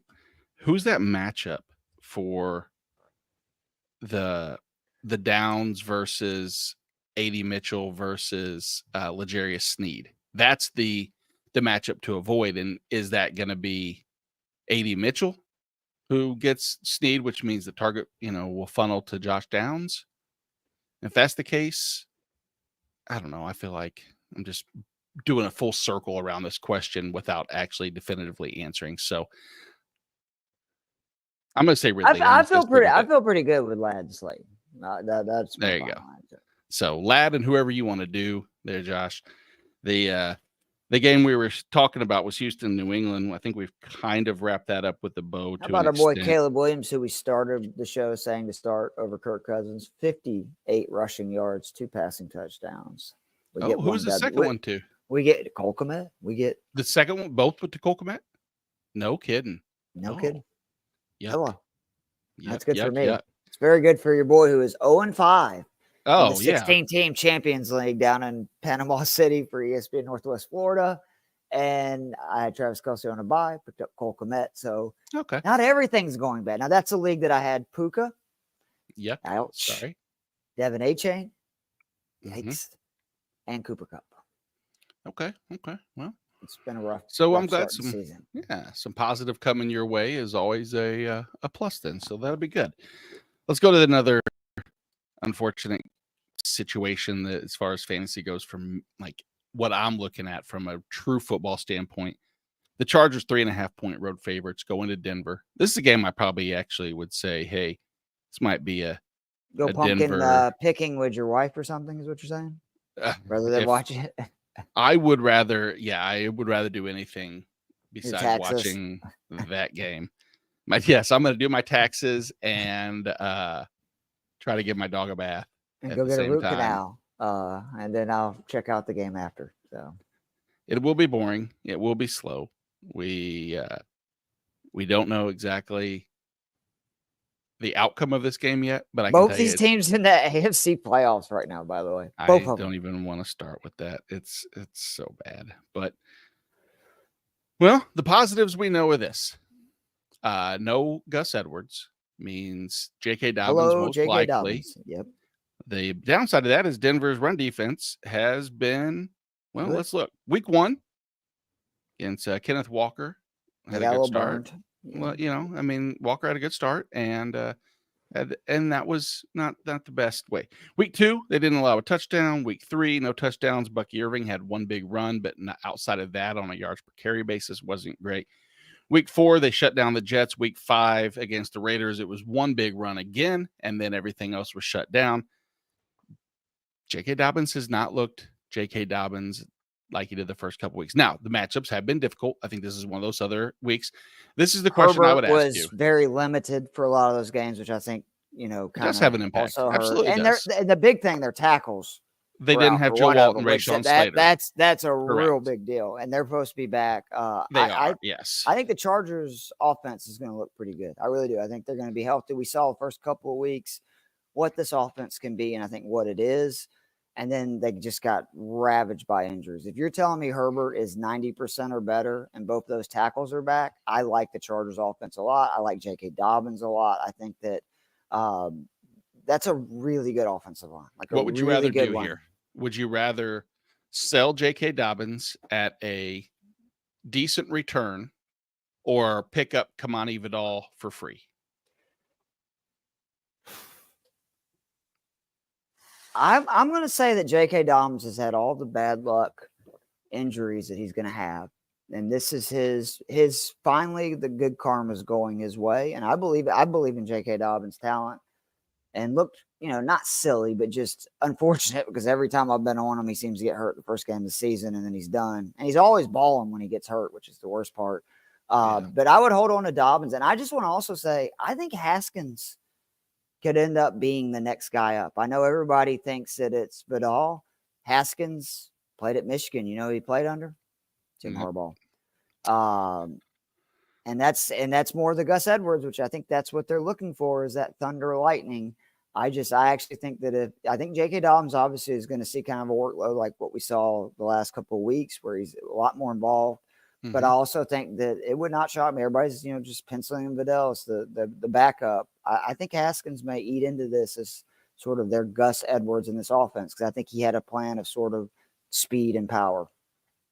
Yeah, I don't think that in the majority of the Kamani Vidal pickups and anticipation is as a complementary role. I think it was in anticipation of when Dobbins is hurt as well, and he's the capable back of carrying on more of the bell cow role than anybody else in that offense, which would only be those two, him and Haskins, So interesting though, is that 2 weeks ago, I was full out on JK and was like, yeah, now's the time. If you can get anything for him, do it. But now with the tackles returning, his value has already went into the valley of death. And I'm not opposed to even trying to buy low if I can. And I think maybe there's a buying opportunity for Dobbins. If we look at the, excuse me, the rest of the season, or at least the early returns for JK and company, what we'll see is that the matchups, I'm getting there slowly. Why I just keep talking throughout is beyond me. I should just shut up and get there and then just rattle it off. But you know what? I can't find it right now, and so I'm not going to stress out over it, and I'm just going to continue on to the next pieces of that puzzle in the Chargers in Denver. Is we've talked about Courtland Sutton being the only pass catcher there, right? So we don't want to mess with anything else. What about the Chargers? We said Ladd, QJ against Sertan. I don't like any of the other pieces. I really in this matchup, I'm pretty much Javonte in a pinch, Dobbins there, and Ladd. And I don't think I really want to recommend anybody else necessarily with certainty in a traditional role. I just completely agree. Like Quentin Johnson has earned that, but again, we talked about he doesn't line up in the slot. He lines up outside this year, and that is, I think, where Patrick Surtain is going to be is right on him, and that is not where you want to be as a pass catching wide receiver. So even though he has earned, to be mentioned as a kind of a must start with what he's done this year and this Chargers off, and the fact they're just the first read targets. They're designing plays to get him the ball. I can't trust him versus Patrick Surtain. I just can't. Yep, gotcha. The next game is one that similar to the previous. Pittsburgh, 3-point road favorites at the Raiders, 36.5-point total. Justin Fields, what's your take on Justin Fields as far as a true NFL looking forward? But before you answer that, let's answer an exclamatory needs help. We can't not address it. Dylan, good morning. Needs it. It's full point PPR.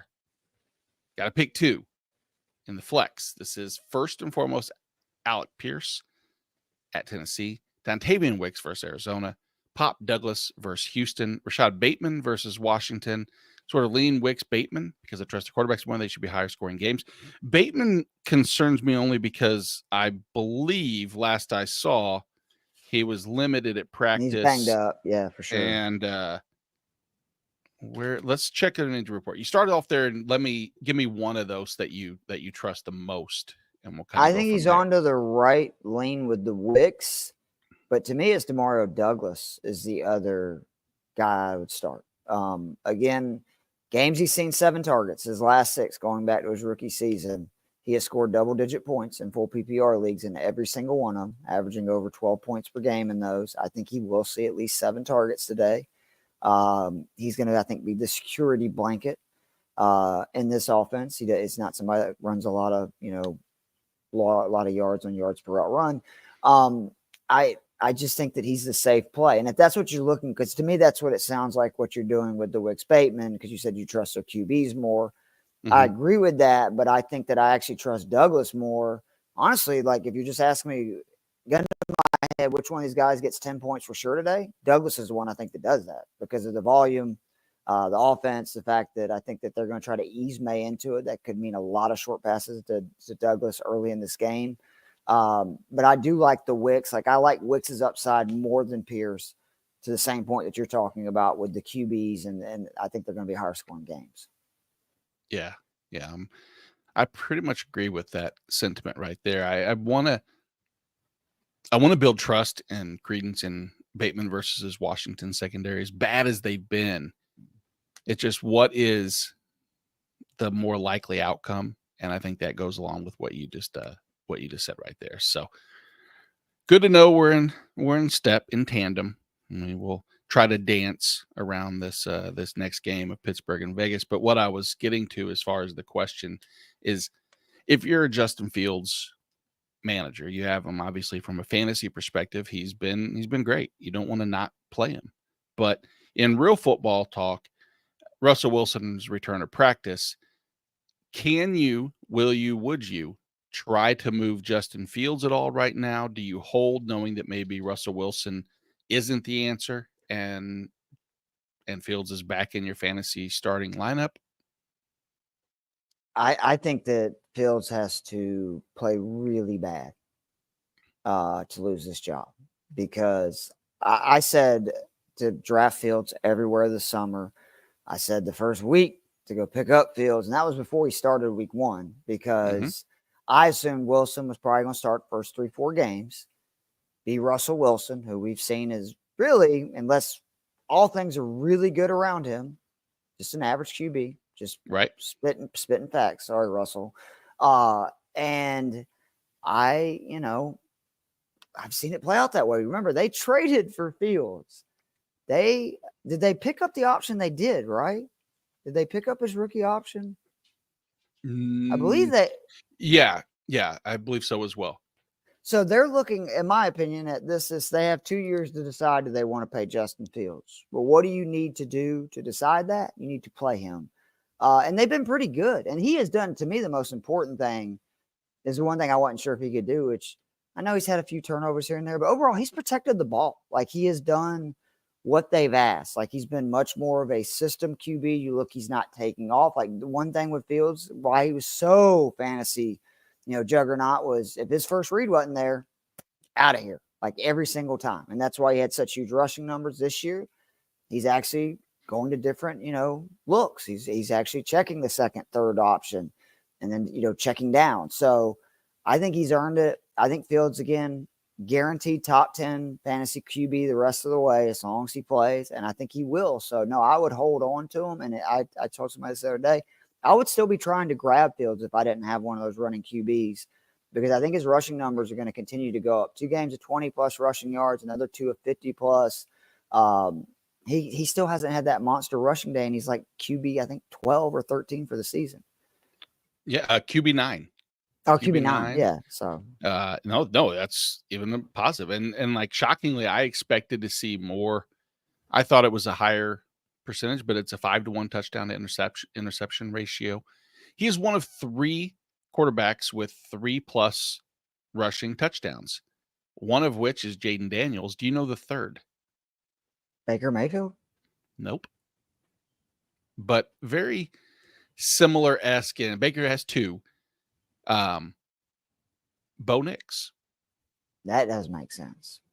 I mean, it's pretty makes you wonder if what are Bo's rushing numbers totals this year? Not great. 31 for 119. Okay, I was just curious because it was 31 for 119. Then you got Caleb Williams, who all of a sudden, like again, this is the second game that he's proved he can really run. I mean, I think he's got like 5 carries for 55 yards. I know he had another game where he had like 4 for 44. Yeah, he's 21 for 113 on the season prior to today. But Bo Nix, the impressive, that's 6th amongst all quarterbacks in rushing attempts, behind the names you would expect: Jaden Daniels, Lamar, Fields, Hurts, Daniel Jones, which I'm not shocked by saying it like that. It's not like a shocking revelation. Yeah. But then Bo Nix, then Josh Allen, then Brock Purdy, and then Watson, Mahomes, all the bums that we can. Big shout out to my boy Ryan Mulvey with ESPN Northwest Florida's Inside Drive. He's a huge Niners fan, and he said that Brock Purdy was going to run a lot more this year. And I'm going, really? And he goes, yeah, look at the end of last year. He goes, it's something he talked about all this offseason. He is. It's something he's doing, and that just ups his value in fantasy. So good call by Ryan. It was. All right. Well, the gift that keeps on giving the whole year through is Keith Fleming's knowledge. But the other one is the Jelly of the Month Club. He has a bye, injury, running back situation. And this is my kind of question right here. Jelly of the Month. Full point, PPR, Jeremy McNichols, Emmanuel Wilson, or Jaylen Warren. All right, so Washington, obviously, without Brian Robinson, you would think would be Austin Eckler, but Jeremy McNichols has demonstrated that he has a little bit of pass-catching prowess in him. Jaylen Warren, with a return to Pittsburgh, not 100% certain what his role and volume will be. And Emmanuel Wilson in a system that we know they don't like to use just one running back. What direction are you leaning? Jaylen Warren by a large majority. The Raiders, over their last 3 opposing running backs, 24 receptions for 140 yards. I think that is where they're going to use Jaylen Warren. Most prominently is to catch passes out of the backfield. Obviously, he'll get some rush attempts as well, but I think not only from a playing time standpoint, I'm assuming him and McNichols will probably both play about the same amount of snaps, but I don't like going against the Ravens rush defense. So I think it's Jaylen Warren by a wide variety. Again, 24, that's 8 receptions per game and 2 scores, I meant to mention. Just 2 running backs catching passes out of the backfield in their last 3 games, the Raiders. Yep. What is the only thing more, I would say, defaming than this game to our eyeballs, as far as both these Los Angeles and Denver and Pittsburgh and Las Vegas, is George Pickens deciding on his eye black to put it in this order, which is weird. Why put open fucking always instead of always fucking open? Why put it backwards? That's it. He went to UGA. We are sometimes a little slower than the rest of the world, but we are very good at football. So he is always open, and he is really good. And I keep telling people, I think that if Fields can continue to get better, we saw, like it took a little while for him and DJ Moore, right, to get that connection. It wasn't something that it was immediate. But once it did, like DJ just was incredible down the stretch. I think you're going to see something similar from George Pickens this year. And also look at the corners that Pickens started with this season. Mhm. And they were on him, I believe it was for like 80% of the snaps. And I think it was through 3 games. He had like 140 yards called back on penalties. Correct. Pickens is somebody who I am very high on the rest of the year. You look at his target volume, everything. I think that he is somebody that could end up being a monster wide receiver the rest of the way. Yep. I think that I've been a fan of George Pickens. I don't like here. I'll be the first to say it. I hate the fact that I saw a player who's the alpha one on a team see a 60% route participation. That just, what that screams to me, unfortunately, is like, wait a second. Oh no. Arthur Smith has his grubby fingers in that. Hey, I don't like the way you're acting. You're going to sit and learn your lesson. I'll you're in show timeout. you. Yeah, you're in timeout. Go sit in the corner. And that usually, doesn't bode well. I know he's George Pickens. It is what it is. I'm not trying to.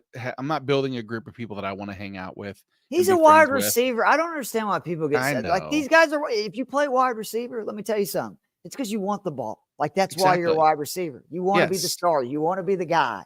Like that's Yeah. why they're wide receivers. Otherwise, they'd be a running back or Right. or a DB or or a something. corner. Yeah, exactly.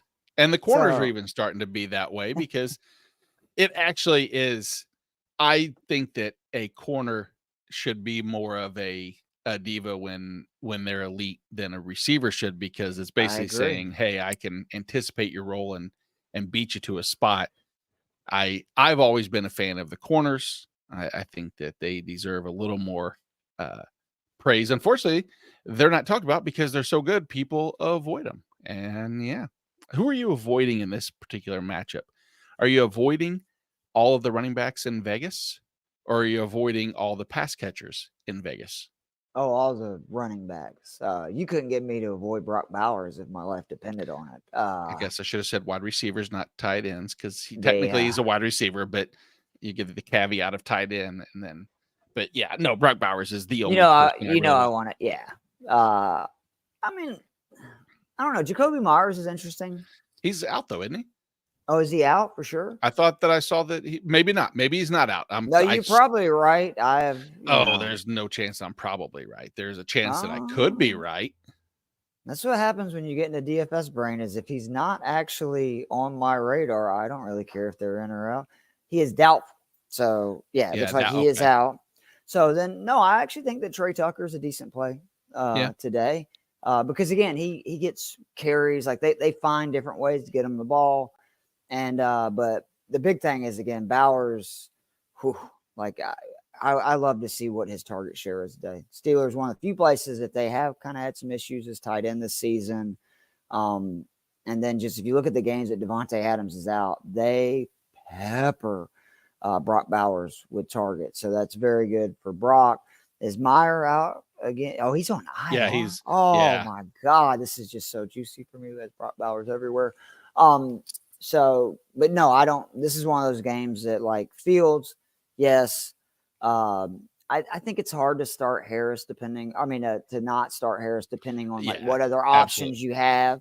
And you're starting Freiermuth and Pickens. Oh, for sure, yeah. And then I think that the questionables are like Tucker, Warren, depending on the situation. Like I don't hate it, but I, obviously would like to have better options. Yeah, we have a question here. We'll sit. Jared Goff versus Dallas, or Anthony Richardson versus Tennessee? I'd probably go Anthony Richardson versus Tennessee. Unfortunately for golf owners, I think that Detroit has learned that they're going to run the ball. And especially like when they play a really bad run defense like Dallas. Like I know some people have said, oh, Dallas has figured out the run. No, they haven't. And then they're like linebacker out. That's the key to their Eric run defense. Yeah. So, I think that you're going to see such a huge dose of Gibbs in Montgomery. And then you would assume Richardson probably should throw in some rushing yards. I would have to start Richardson. Like Goff is a great play most weeks in shootout games. But I think in this one, you're going to see Detroit really lay the hammer. And that's the worst part. And that question is actually that's me. I really wanted to ask that question because I have that in the Kings Classic League where I have Goff and Richardson. I hate to start Richardson because I guess it gets into the question again of like kind of what I was saying earlier is here's the reason situation? Why. My right? situation like, is this. Do you need points or do you need I have Jahmyr Gibbs also on that team and Jameson Williams.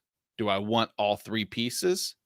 Do I want just Gibbs and Williams and then Richardson? I think I'd start Goff in that situation, right? Because you said it's a 14-team league. It's a 14-team league. Yep. Well, I guess so that could go actually the other way because you don't need a huge point total right each week to win. Do y'all do the median too or no? No, it's just straight up. But here's the scenario. So I don't have Jonathan Taylor. I don't have Devin Singletary. 14-team league. Those are huge pieces. My starters, Jahmyr Gibbs and Justice Hill, Terry McLaurin, Amari Cooper, Jameson Williams, Dalton Schultz at tight end. My flex, you want to talk about nasty and gross and woof? This is my flex options that I have. Jerry Jeudy, DJ Turner, and JaMychal Hasty now. Yeah, that's what a 14-team league without two of your two starters and Keenan Allen touchdown. So for all those Keenan Allen owners out there who have been waiting for it, it's arrived. And now they're sipping tea as they celebrate the touchdown. Good for the Bills. That's a good. And I guess the Jaguars really are not that strong in London. Yeah, no. Let's pop. Rachel's with us this morning. Rachel, always glad to have you. A slot corner question, or at least a cornerback, defensive back question here. Keyshawn Nixon, Paulson Adebo. I tell you, this is the tricky part when you're doing IDP, when you're looking at corners, is you have to look at Keyshawn Nixon, who has a lot of his value, his scheming to blitz the quarterback has been really good against an Arizona offensive line that's not great, Bob, not great. Question I have is, will they target, will Arizona go after the slot, which will make Keyshawn Nixon more valuable? Or do we look at New Orleans and you look at a matchup where I think that they're going to target Adebo quite a bit more just because they won't target, Lattimore. So I'm going to say Adebo. That'd be my option. Hopefully we're not playing each other, Rachel. I don't know if we're even in the league for IDP or not. I can't keep track of everyone, but hello to you as well. Preston's joining us. Good morning, our fam. He has a question here. Bucky Irving with no Rashad White or Tyrone Tracy is in a desperate spot. I think I'd have to go Tracy. And I really like Bucky Irvin, but we saw what Tracy's workload and kind of the way they want to use him in a game without Singletary and without Neighbors. We don't know how the Bucs are going to use Bucky Irving without Rashad White. And because of that, I would go with the no, especially because they did that versus Seattle defense, which I know it's not been great. It's been better than Cincinnati's. So I would have to go with Tracy there. Man, and that's the worst part, because I want to go the opposite. I want to go Bucky Irving just because I feel like I can trust Tampa's offense to put up points. And if I'm tying a piece to points, then I lean Bucky. But man, Tracy was and probably will be the only thing in town. Eric Gray scares me that they go back to him and that they alternate, drives. And if that's the case, then I don't really worry too much about the Irving floor versus the Tracy floor. So unfortunately, Preston, we're split. So probably follow Keith's logic much more than my own, but maybe they'll just finish with the exact same amount and it will be a tie, and everybody loves a tie. Everybody also loves Dave Abraham. Dave, good morning. You joined us just by the way. I'm going to throw in Bucky Irving. I heard that. It's the better offense. I don't disagree. Is it? I think the Giants got a little bit lucky last week, to be completely frank with you. So they've gotten lucky 3 weeks in a row with their offense because their offenses look really good the last 3 weeks. I guess how do I word it? I'm more confident in the Bucks being a powerhouse offense. The Bucks have got a good chance of putting 30+ points, maybe being in a lead and just having to run the clock if I had to. But it's not by much. I mean, I think you could, as you could see, it's 2-1. You can go either way, right? But right, pretty. The Bengals are just so bad on defense. Is the main reason I'm so high on Tracy this week. Like they suck. Right, they're so bad defensively to where I think the Saints still have a decent defense. The issue is, and I agree with y'all on this, and it's one reason why I got Bucky Irving in a bunch of DFS lineups is Spencer Rattler is starting at quarterback for New Orleans, so it could be a deal where the Bucks are up. And they're like, you know what? We don't want to get Baker hurt. We don't want to get Godwin hurt. We don't want to get Evans. Let's just pound this young rocket running back that we have who's averaging like 6 yards per carry. And then Bucky ends up having a monster day. So, I mean, I see both sides of it. I just think that we saw, again, how they're going to use Tracy in a game without Neighbors, without Singletary, to where we don't really know how they're going to use Bucky Irving. Because some people are picking up Sean Tucker. There are other Bucks. Do they still end up splitting the backfield carries just like they did with White and Irving? They just add a different back like that. That's kind of my concern. Yeah, it's a valid one as well. Yeah, let's go, Keith. While we still have you here, let's go to your Atlanta Falcons. Pretty much touchdown favorite on the road to Carolina. God, I do not feel good about that. Do you feel good that Cousins will be tasked with throwing the ball 58 times again? I think he's going to throw it a lot. Because again, this is kind of my point. I know a lot of people are going, well, Carolina's so bad against the run, and they are. So are the Bucks. And the Falcons threw it 58 times and ran 18 in a game that was competitive from start to finish. I just think that they figured out this offense is much better when we throw. This is, again, coming from the coaching, McVay. You look at what Kevin O'Connell has done in Minnesota, what Kirk Cousins has done historically. Like when Kirk Cousins is at his best and his offense are at his best, they're not running the ball. They're throwing it a ton. So the team's 61% for the season, but 75% the last 2 weeks, which, by the way, both wins. 62 points in those 2 games, only 49 the previous 3, where it was a much more 50-50 split. And then if you just look at what Mooney and London are doing in this offense, I mean, it's scary. Like those guys have been peppered with targets the last 3 weeks. Darnell Mooney is, in my opinion, the best value in DFS right now. Yep. And if you drafted him or picked him up like week 1 or week 2, you've got yourself a guy that is seeing 10 targets per game for the last month.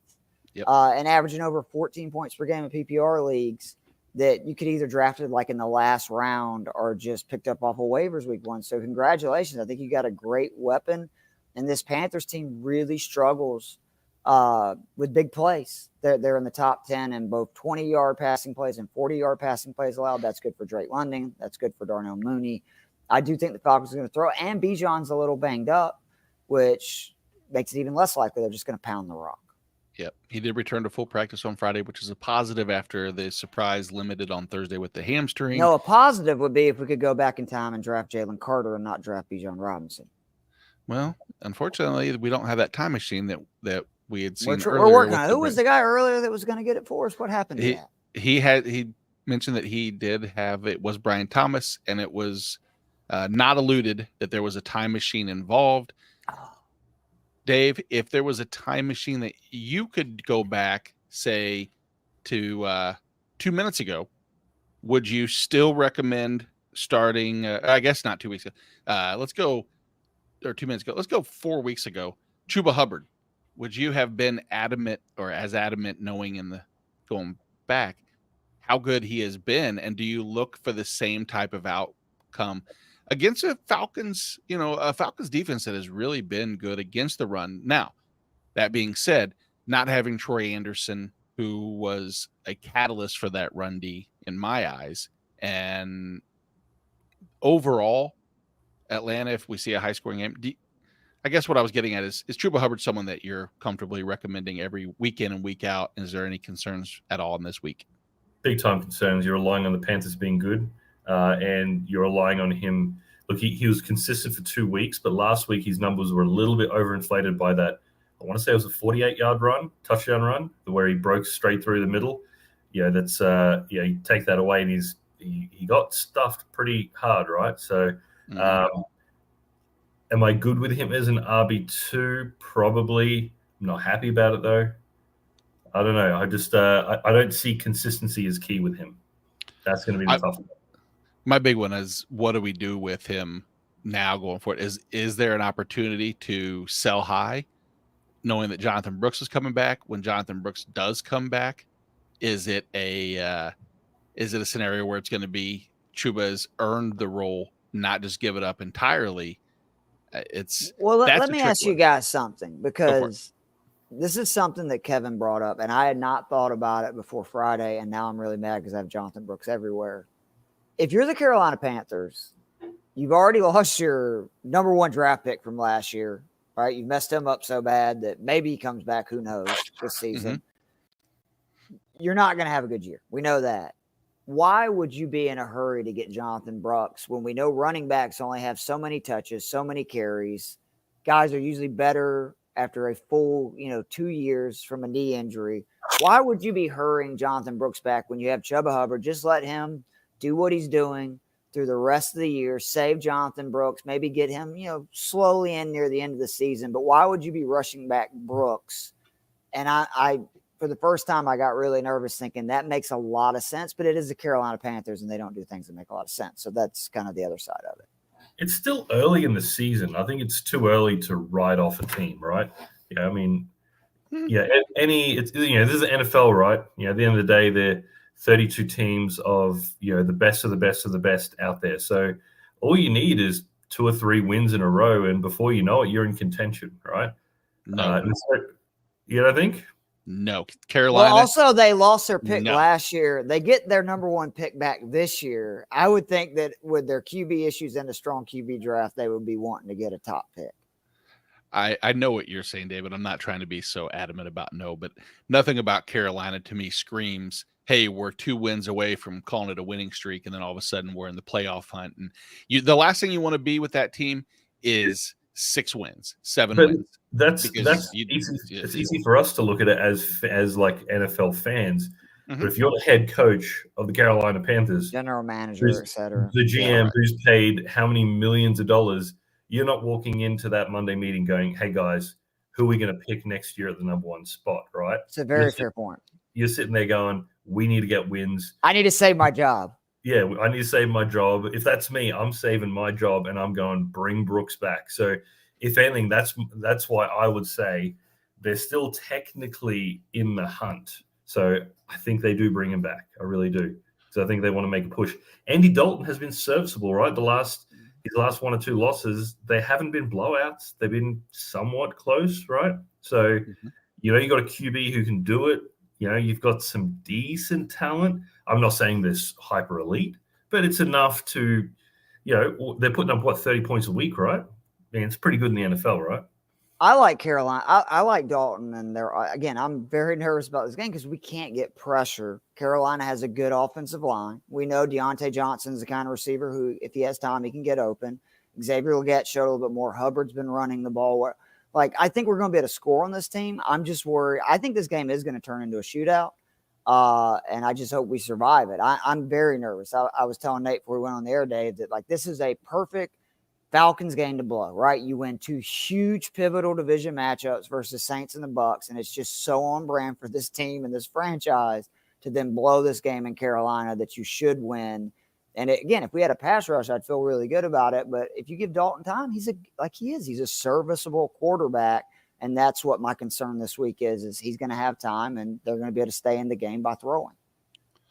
Yeah, the offensive line for Carolina is one of those scenarios that we do want to bring up because they had, that was the one area that we had talked about leading up into this past week against the Bears is just how good that offensive line has been as far as reducing pressures, playing what I would consider over their heads from expectations before the season started. I think no one went in thinking Carolina was going to allow Cincinnati to 5 pressures, in a week. And I'm just going back a couple weeks as far as data when you look at what I would have considered a dangerous matchup. And Chicago, on the other hand, is the matchup that I wasn't so concerned with because I was like, all right, well, their best pass rusher in Montez Sweat has been a little disappointing as a whole, and they generate 27 pressures against Carolina. And so being the pessimist in me with Carolina's pass rush protection, I see that and I'm like, oh man, here we go. This is where it's going to happen. But it's Atlanta. Like you said, it's Matthew Judon. No pressure. Like we're You have 32nd in pressure, sacks, like time to get to the QB. Like as a fan, it's infuriating because this is like Groundhog Day. Every year our defense, like I actually think we have guys that can really play defense in the back half. But if you don't get pressure, I don't give a shit who it is. The receivers are going to get open. Like they will get open. Right. Speaking of Groundhog Day, we actually have had this exact question before, Mark. Bucky Irving and Tyrone Tracy in a half-point PPR this time instead of just replay. Now, half-point, I actually would go Bucky for sure because I think it's more likely he scores a touchdown. But again, full PPR, I still lean Tracy. But half PPR, I would go Bucky and feel pretty good about that. We have not had this question, Dave. Jordan Love, Kyler Murray. This is an intriguing one for me, but I want to hear what you have to say first. I like Jordan Love. I think he's, he put up 350 and 4 touchdowns week before last. I know last week he had a bit of an off game. I think it's more likely than not that the Packers are going to be in a high stakes shootout than the Cardinals. I think there was a little bit of luck with last week's game, to be honest. So, I'm going Love. I'm more confident in him getting 302 or 3. That is the intriguing part, is because what you just said is, they play each other, and the shootout portion, I think is likely, and that I trust the Green Bay defense to slow Kyler Murray down more than I trust Arizona's defense to slow Jordan Love. I have them back to back. I have them 5 and 6, so really good matchup there. Really good draft by Mark. Actually, exactly right. And so, with that being said, I believe we've kind of touched on everything else with the Atlanta-Carolina game that really needs talking about, because we know all the wide receiver, the receiving pieces for Atlanta, and we know we're not starting Kyle Pitts anymore at this point because Kirk Cousins is not going to throw the ball 58 times, and that is the only reason why he had the game he had last week. Keith, I won't let you answer. Because I told everybody to drop him. That's why. Of course. Because I literally went out and I was like, you can drop him. He's done, whatever. And then I'm in the building watching him catch pass after pass going, they did this shit on purpose. They did this just to make me look stupid. But, guys, I've got to run. I always enjoy spending all my time with you guys. I hope that I answered some questions correctly, but not all of them. I don't want to get people too cocky. So, 50-50. But we'll see you guys if I don't talk to you before next Sunday. You got it. Take care, guys. See you, Dave. See you, Nate. Dave, let's move down. Now, Detroit Lions travel to the Dallas Cowboys. Detroit's 3-point road favorites. This is a 52.5-point game. Big offense.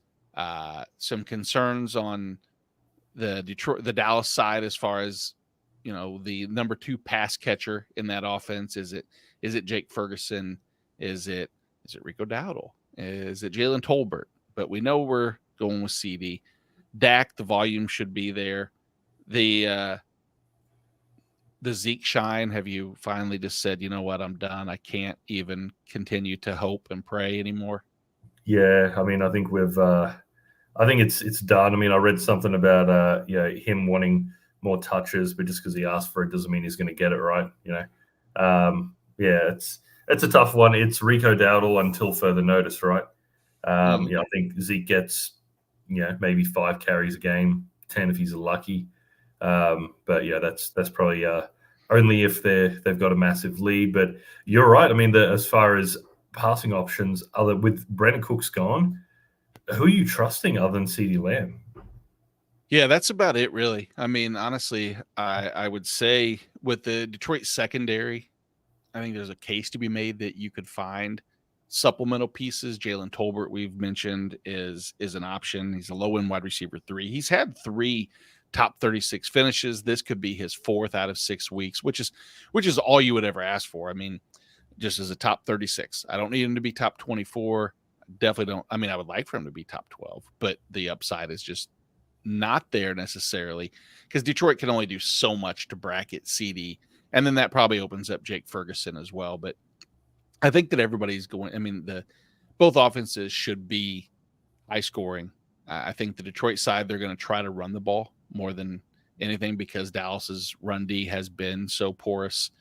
But it's the Jahmyr Gibbs. Congratulations to David Montgomery for getting the extension. I think that it was great. Did you see the Ryan Clark that tweeted only a dumb GM lets David Montgomery not sign extensions or something like that? No, I didn't see that, but I did see about the extension. It's what was it, 18 mil for 2 years? Yeah, it's really not bad at all. It's just, you know what? I think that's savvy GM work. You know what you have in that running tandem. You keep both of them there. Both of them are confident, know they have a role in that offense, and they continue to move forward. They have the pieces they need. I think Detroit obviously needs to bolster their defense even a little bit more so, but they've done that. They've made incremental moves. I think that I'm trusting both Gibbs and Montgomery in this matchup. I know that Amon-Ra, I know for me that Keith and I talked about this earlier. Jameson Williams is intriguing. He's scary at times because the low target volume over the inconsistent target volume. On the season as a whole, he's, right at around 20%, 43% of the air yards. That's the huge number right there where the big blow up week every week is bound to happen if he gets just enough targets. And it's trending down, 28% first read share, which is a pretty big number for a quote unquote, on and off or big play type receiver. So I'm putting all those things together. I like Jameson Williams again in a matchup against Detroit. So what are we doing, Sam Laporta? Is Laporta bound to return, to our fantasy graces or what? It's the same as Kelsey. He'll eventually bounce back. I mean, he's got no reason not to, right? So you're obviously playing him. You probably paid late 2nd round pick for him, early 3rd. And as we know, that tight end depth pool, unless you're lucky enough to get Brock Bowers in the 10th round, right.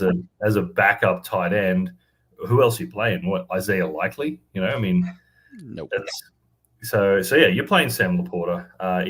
We saw last year, week in, week out, he was consistent every single week. But yeah, that's probably been one of the surprises of the season, to be honest. See that after this long, Laporta is still not performing, but hopefully he got out of the bye week and he's firing on all cylinders. Yeah, we need that offense, which they've shown they want to run the ball more than we were kind of hoping for a pass heavy, just air it out. But there's so many pieces that if you have a share of some of that Lions offense in some capacity, you have to expect 1 week's going to be an off week, 1 week's going to be a blow up week. There's so many mouths to feed. You can't feed all of them. Hungry Hippo style. If you smash all the buttons at one time, one of them by the law of averages is going to not get, the lion's share like some of the others. Did you guys have Hungry Hippos as a game? Of course. Well, I don't know this shit. How do I know? Maybe it's Hungry. I'm not going to go into any Australian stereotypes. I'm just going to leave it as it is. I was waiting to see what you were going to say. But... Nope. I refuse. I don't know. Crocodile or something. I think that might be a crocodile version. Ravished ruse. Their pouches and their, which I saw a video of a kangaroo person showed the inside of the kangaroo pouch, which pretty disgusting, Yeah, not so pleasant. Like I think everybody, myself included, expected it to be this soft, like furry little, like not cocoon, but just like a fur-lined pouch that they just rest in comfortably, like it's its own snuggie. And no, it's not at all. They have the smallest brain to size ratio of any animal in the world. They are the dumbest animals in the world. But really? So you got to be careful when you're driving next to them. Oh, dude, they're so stupid. That's why so many cars hit them, because they'll obviously run across the road and they get hit by cars all the time. But like for example, one time I was driving and there was a kangaroo hopping next to me. I'm like, oh, I don't want this stupid thing to hit me. So I was like, I'll accelerate slightly just so I get out of its way. And accelerating freaked him out. Instead of jumping away from me, he jumped into my damn car. No way. Yeah, they're just dumb animals. That's awesome. Yeah. That's so cool. Not the sharpest tools in the shed. Nope. My brother-in-law, his wife's mom and her ex-husband, they owned 2 kangaroos, and so they here in Missouri they have they had a large area plot of land, very very well, as far as they had the money to be able to do this. And so the Anheuser-Busch plot of land out here where they used to raise the Clydesdales, to the best of my knowledge at least, is where they live. And so they have that expansive area. And we would go over there for Christmas, and one of my Christmas cards, well, it was just me. It was my own personal Christmas card. It was me in a red flannel with the baby kangaroo in the same red flannel little shirt, and me holding it. And it still goes down as probably my favorite Christmas, not my favorite Christmas moment. Sorry, everybody. But one of my favorite Christmas pictures, because, well, we don't see kangaroos, so we're enamored. Had I known it was dumb as can be, I probably would have avoided it. And it did wear diapers. So funny thing is, they're actually pests in Australia. So in certain areas, they're encouraged to be hunted. Kind of like deer. Yeah. So it's because they just breed so fast that they got to be controlled. But anyway, we can save that for our kangaroo podcast. Exactly. Yeah, come back for Nate and Dave Down Under, when we discuss all things Australia that I didn't know. But for now, we'll discuss the Cincinnati Bengals at the New York Giants. The Bengals are 3.5-point favorites. It's 47-point total. The game, we've talked a lot about pieces so far, Dave. Earlier on the show, a ton of Chase Brown questions. Zach Moss does appear to come back, which does limit Chase Brown's immense upside. But if you look at him so far, I mean, he's the third most yards after contact. 22% of his runs have gone 10-plus yards. Double-digit carries each of the last 2 weeks, getting in the end zone. I am a big fan of Chase Brown, number one, because he went to University of Illinois on the Illini. But two, I think he's tied to an offense that is just continuously improving week after week. Are you on the Chase Brown side and saying, see, is Zach Moss, or do you still have faith? Absolutely. No, I'm definitely taking the Chase Brown side of things. The tough part is it just diminishes both of their value. So there's really no clear winner per se, but gun to my head, I'm taking Chase Brown. I think he's the more talented back. I think he's the more elusive back. So, I think eventually they'll fade off Zach Moss and go with a 3-down back approach. But yeah, I'm taking Chase Brown's side, but I think he loses 5 to 10 touches a game. Yep, I agree with that almost exactly. I've seen the T. Higgins evolution since he's returned, almost a 27% target share, 16th most targets in that time. He's built up the rapport now, or not built the rapport, you know where he's at with Burrow. They're back in favor. It's him, it's Jamar, it's Chase Brown, and then outside of that, there's question marks. Yoshivas in the slot is non-existent at times. You can't rely on that. I don't want to, no. And against the Giants, again, I think that there's a chance that we see more than just those 3 names. Someone's going to be involved. Eric All, maybe Mike Gesicki. But for the most part, it's what we've talked about. It's the New York side of things that's a little different. I mean, Tyrone Tracy, we've talked about him a lot. Cincinnati's a lot of the third most rushing yards a game. Cincinnati's defense as a whole really bad. It's just that number 2 pass catcher. So Wan'Dale's probably the one, because with Neighbors out, is there a number 2 in New York that you trust? Darius Slayton, or are you just saying, hey, I'm probably going to only focus on Tyrone Tracy and Wan'Dale? They're the only 2 I want. I can't go in there trusting on Darius Slayton. Look, he's the kind of guy who can go off for a big play, but if I'm putting someone in my lineup, I need to know they're getting at least 5 targets. Yeah, and they're going to do something with those targets, not just garbage targets, right? So you just can't rely on that with Slayton. The only 2 options you can trust in that office is Tracy and Robinson. Yeah, I do agree. I will say last week, if you're chasing last week's numbers, here's a couple of the numbers for Slayton. He had 32% target share, 71% air yard share, which is crazy, and a 37% first read share. That's where I think people chasing it's going to be disappointed this week. Do I think he could have, 4 or 5 catches? Sure. I just, for some reason, I don't know what it is where I'm not as thrilled. Like, I put him ahead of a player like Yoshivas, Jermaine Burton, etc., but I put him pleasantly below Wandale as far as like my trust factor goes. So the only time you're possibly playing is if you're in a league with 3 or 4 receivers. Yeah, that's the only time you're entertaining Slayton as a possibility. Yeah, deep 14-team leagues like I was talking about earlier with Kings Classic or some of these other leagues, you're starting him for sure. But most of the people watching and discussing aren't in the deepest of deep leagues. If they were, they would probably have asked some type of ugly question earlier already by now. Let's go to the the last game on the slate. It's Monday night. It's Buffalo at the New York Jets. The battle of the AFC, the number 1 spot. Isn't that wild? 2 and 3 teams fighting for number 1. But, it's kind of what you want, but man, you want to talk about just bad situation for Buffalo in terms of like health and going into the game, not knowing exactly what James Cook is going to be, not knowing what Khalil Shakir is going to be. People that have those 2 pieces, you have to be like, what are we doing here? Because you wait till Monday and your pivot spots, sure. Is it Keon Coleman? Is it Curtis Samuel? Is it an option where you could go to, say, Mike Williams on the Jet side if you wait that long? I hate that. I hate waiting till Monday. I think James Cook, even if plays, I think is limited. That turf toe and foot injury that he's going through just doesn't seem like something I want too much of. What's your take on this, Breece Hall right now? Breece Hall, I think if we could go back to draft day, many people would say I'd rather just avoid and not have drafted him as early.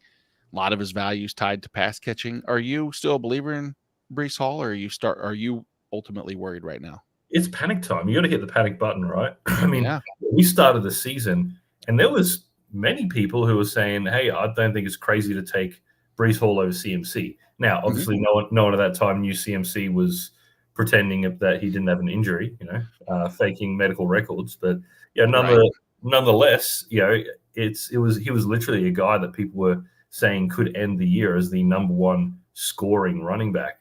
Is he talented? For sure, but that offense, it's a dumpster fire. I mean, look at Garrett Wilson. For a guy who's late first, early second round, he is not putting up late first, early second round numbers. So until I see something change with the coaching and maybe they get more explosive, Aaron Rodgers is looking terrible. Let's be honest. I mean, he threw 3 picks last week. I understand it was the Vikings. They got a half decent defense, but 3 picks. This is a guy that 3-4 years ago threw 3 picks in a whole year, and he threw that in 1 game. So, Rodgers is not playing great. O-line's okay. Their weapons are so. I don't know. It's I would be worried. Trouble is that you need a good game to trade him for something decent. Yeah, I think that the rest of the season we're going to see enough Braylon Allen cutting into the workload. I think they're both going to have, the potential for the upside just strictly off pass catching alone for Breece Hall. I mean, that's been his saving grace. 28 targets on the season. What's that? Would you rather right now Kamara or Breece Hall? Well, and I'm looking at those 2, and ironically, both are number 1 in their in the NFL in targets amongst running backs wise. Kamara's done more with those 28. He's caught 23 of them, 214 versus Breece Hall's 148. Kamara's been much better on the ground, averaging over 4 per clip versus 3 for Breece Hall. I worry more about Kamara going forward as far as staying in the game from, a workload issue and age and getting banged up. But I hate it's not by much though, right? I mean, and you're talking about Kamara, a guy that you picked up in the 4th, Yeah. Yeah, mate. Third at best, fourth, possibly even fifth round. Yeah. And we're literally having a conversation of, would you take this over the 102, Yeah, and that's the biggest, challenge. There's no doubt about that. Is you want to take draft capital out of the equation and not even think about that, but it's hard to do so. And it's like, I was a big Kamara fan. Kamara was when we did my guys, or our must drafts position, he was number one for me. And so I fortunately have a lot of them, and I wouldn't trade them for much. Like, don't get me wrong, I would make a case if someone wanted to offer me Kenneth Walker and maybe not even I would probably do that for Kamara. I would do that for Breece Hall probably as well too. It's like, actually pulling the trigger is just challenging. It's really easy to say, yeah, oh yeah, I do it. And then it's presented to you and you're like, oh God, what if Rodgers returns and that offense without Robert Saleh, who wasn't the play caller anyway, and whatever the scenario may be. This matchup against the Giants. It might be a buy low time. It could. I mean, Buffalo allows the most points to running backs right now. So there's a chance that both him and Braylon Allen both have good weeks. I'm starting them no matter what. I'm starting Garrett Wilson probably no matter what. Allen Lazard is like a question mark. I think that the Buffalo secondary is not super terrifying to me. I look at the season as a whole. He's been the wide receiver 28. I mean, if you look at on a per game basis, he's heavily involved in the red zone. His target shares nearing 20%, which is good. It's the other side of the ball on the Buffalo side that I just don't love. Outside, if it's not Khalil Shakir, do you trust Keon Coleman? Well, I mean, with the injuries, yeah, I okay to roll the dice. I mean, we know that Josh Allen, is someone who likes to throw the ball, right? So, absolutely. I mean, he scored last week, didn't he? It was the last week he scored. Yeah, it was his only reception, though. I mean, he took it 49 yards, and it was the only catch he had. So it's like that was inflated a little bit. Like when we talked earlier, we're like, oh, this person's numbers are inflated because of one big run. Is it not fair to use the same with a pass catcher? But I just I've been I poo-poo on Keon Coleman all off season going into the season, so I'm down on him as a whole. I think that if it's not Shakir, I think Dalton Kincaid's the biggest recipient of volume, but I don't disagree. There's going to be volume. It's got to go somewhere. And if you're waiting, let's put it that way. If you have Khalil Shakir and you're waiting until Monday night, that's Keon Coleman's my number one pivot. If you had the everybody option available, Yeah. No, I agree. It's not a bad. I mean, realistically, he's your flex, right? So as a flex, that's a good roll the dice. Exactly. And going into Monday, if maybe you won't need him anyway, and you have the victory.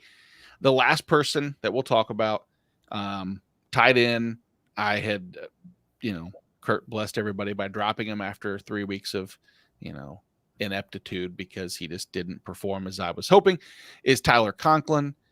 Since then, he has been, he was the tight end 42, then the tight end 42 in weeks 1 and 2. I said, all right, I'm done with this, even though I loved having him on my team because I thought the volume would be there. Of course, I drop him. He puts up the tight end 4 week and then back-to-back decent weeks. Not back-to-back decent, alternating decent. Week 5 was rough with only, he was still with 3.5 points at tight end 24, but then another near top 12 finish. Buffalo allows the fourth most targets to opposing tight ends. Will you get on board with me this week with Tyler Conklin in a weak tight end pool? Oh, and you hit the nail on the head. It's a weak tight end pool. I mean, this thing, it's fragile at best, right? So, I mean, who would you say is the top 3 tight ends right now? Who have you got in your top 3? Rest of season? Yep. Trey McBride, Travis Kelce, Brock Bowers. Man, that's and the thing is, Kelsey's not even at number 1, right? You're talking about Laporta being number 4, maybe, and he's not really performing as well. Tight ends have not performed, man. I mean, Even McBride and Bowers, they're putting up decent numbers, but they're not blow your socks off numbers. I mean, like Bowers had a big 57-yard touchdown last week. It was a good performance. Don't get me wrong, but that did help his numbers a touch. Going for 57. I think he finished with 98 yards, if I'm correct. So he got 41 yards the rest of the game. That touchdown was literally in the first 30 seconds of the game. So you're talking about a full game where they had to air the ball out, and your number one target with no Devontae Adams gets 41 yards.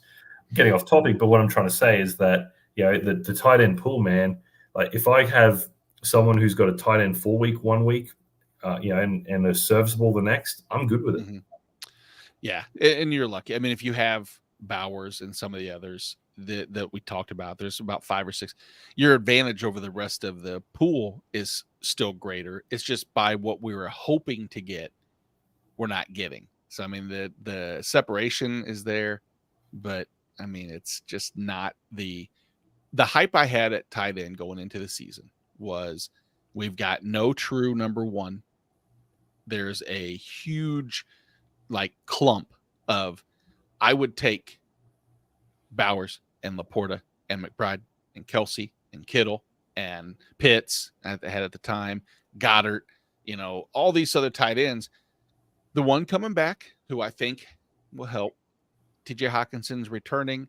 I can see the second half being a more consistent consolidation of 5 to 6 tight ends, and everything else from there is volatility for sure. But I think the game has moved away from being tight end heavy. I mean, back in the mid 2010s, we had the days of Greg Olsen, Vernon Davis. Like there was some pretty powerhouse tight ends, and the game ran around those guys. I feel like the game's moved more to either running the ball or using your true wide outs. I don't think tight ends are used like they were 5-6 years ago. That's the tough part, I think, is that tight ends aren't as much offensive weapons as they were a few years back.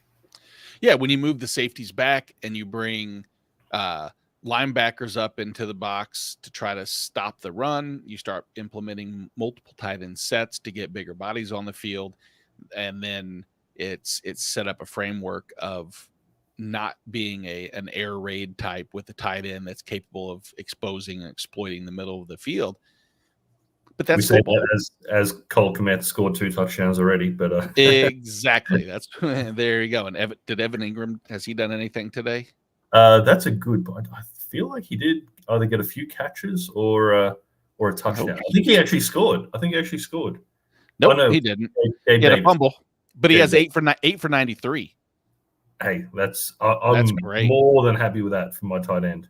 Absolutely. But man, how good has the Bears? 2 for Keenan Allen, 2 for Kmet, 4 touchdowns for Caleb Williams, and then 56 on the ground. DeAndre Swift continues his dominance as far as anybody that 3 weeks ago sold DeAndre Swift is they're not happy. They're drinking heavily right now, still to this minute. But Dave, that I'll tell you, that's going to wrap up the week 6. We got some lineups to set. How I do believe that, if I'm not mistaken, you turned 40 today. I do turn 40 years old. Getting old, Happy man. Happy birthday. Appreciate it. Thanks. Welcome to the 40s. In 5 years from now, you will then be you'll be still, you'll be where I'm at. And in 5 years, I'll be 50, and we will, oh boy, what are we doing? Getting up there. Good question. Happy birthday. I hope you and the family have great plans today for you, other than, just letting you sit down and watch football. Hopefully it's catering you and supporting you for the loving father and husband that you are. I'm happy to have you as a friend, and I'm very happy to say happy birthday. Ditto. Thanks, man. I appreciate it. Thanks, man. Don't worry, buddy.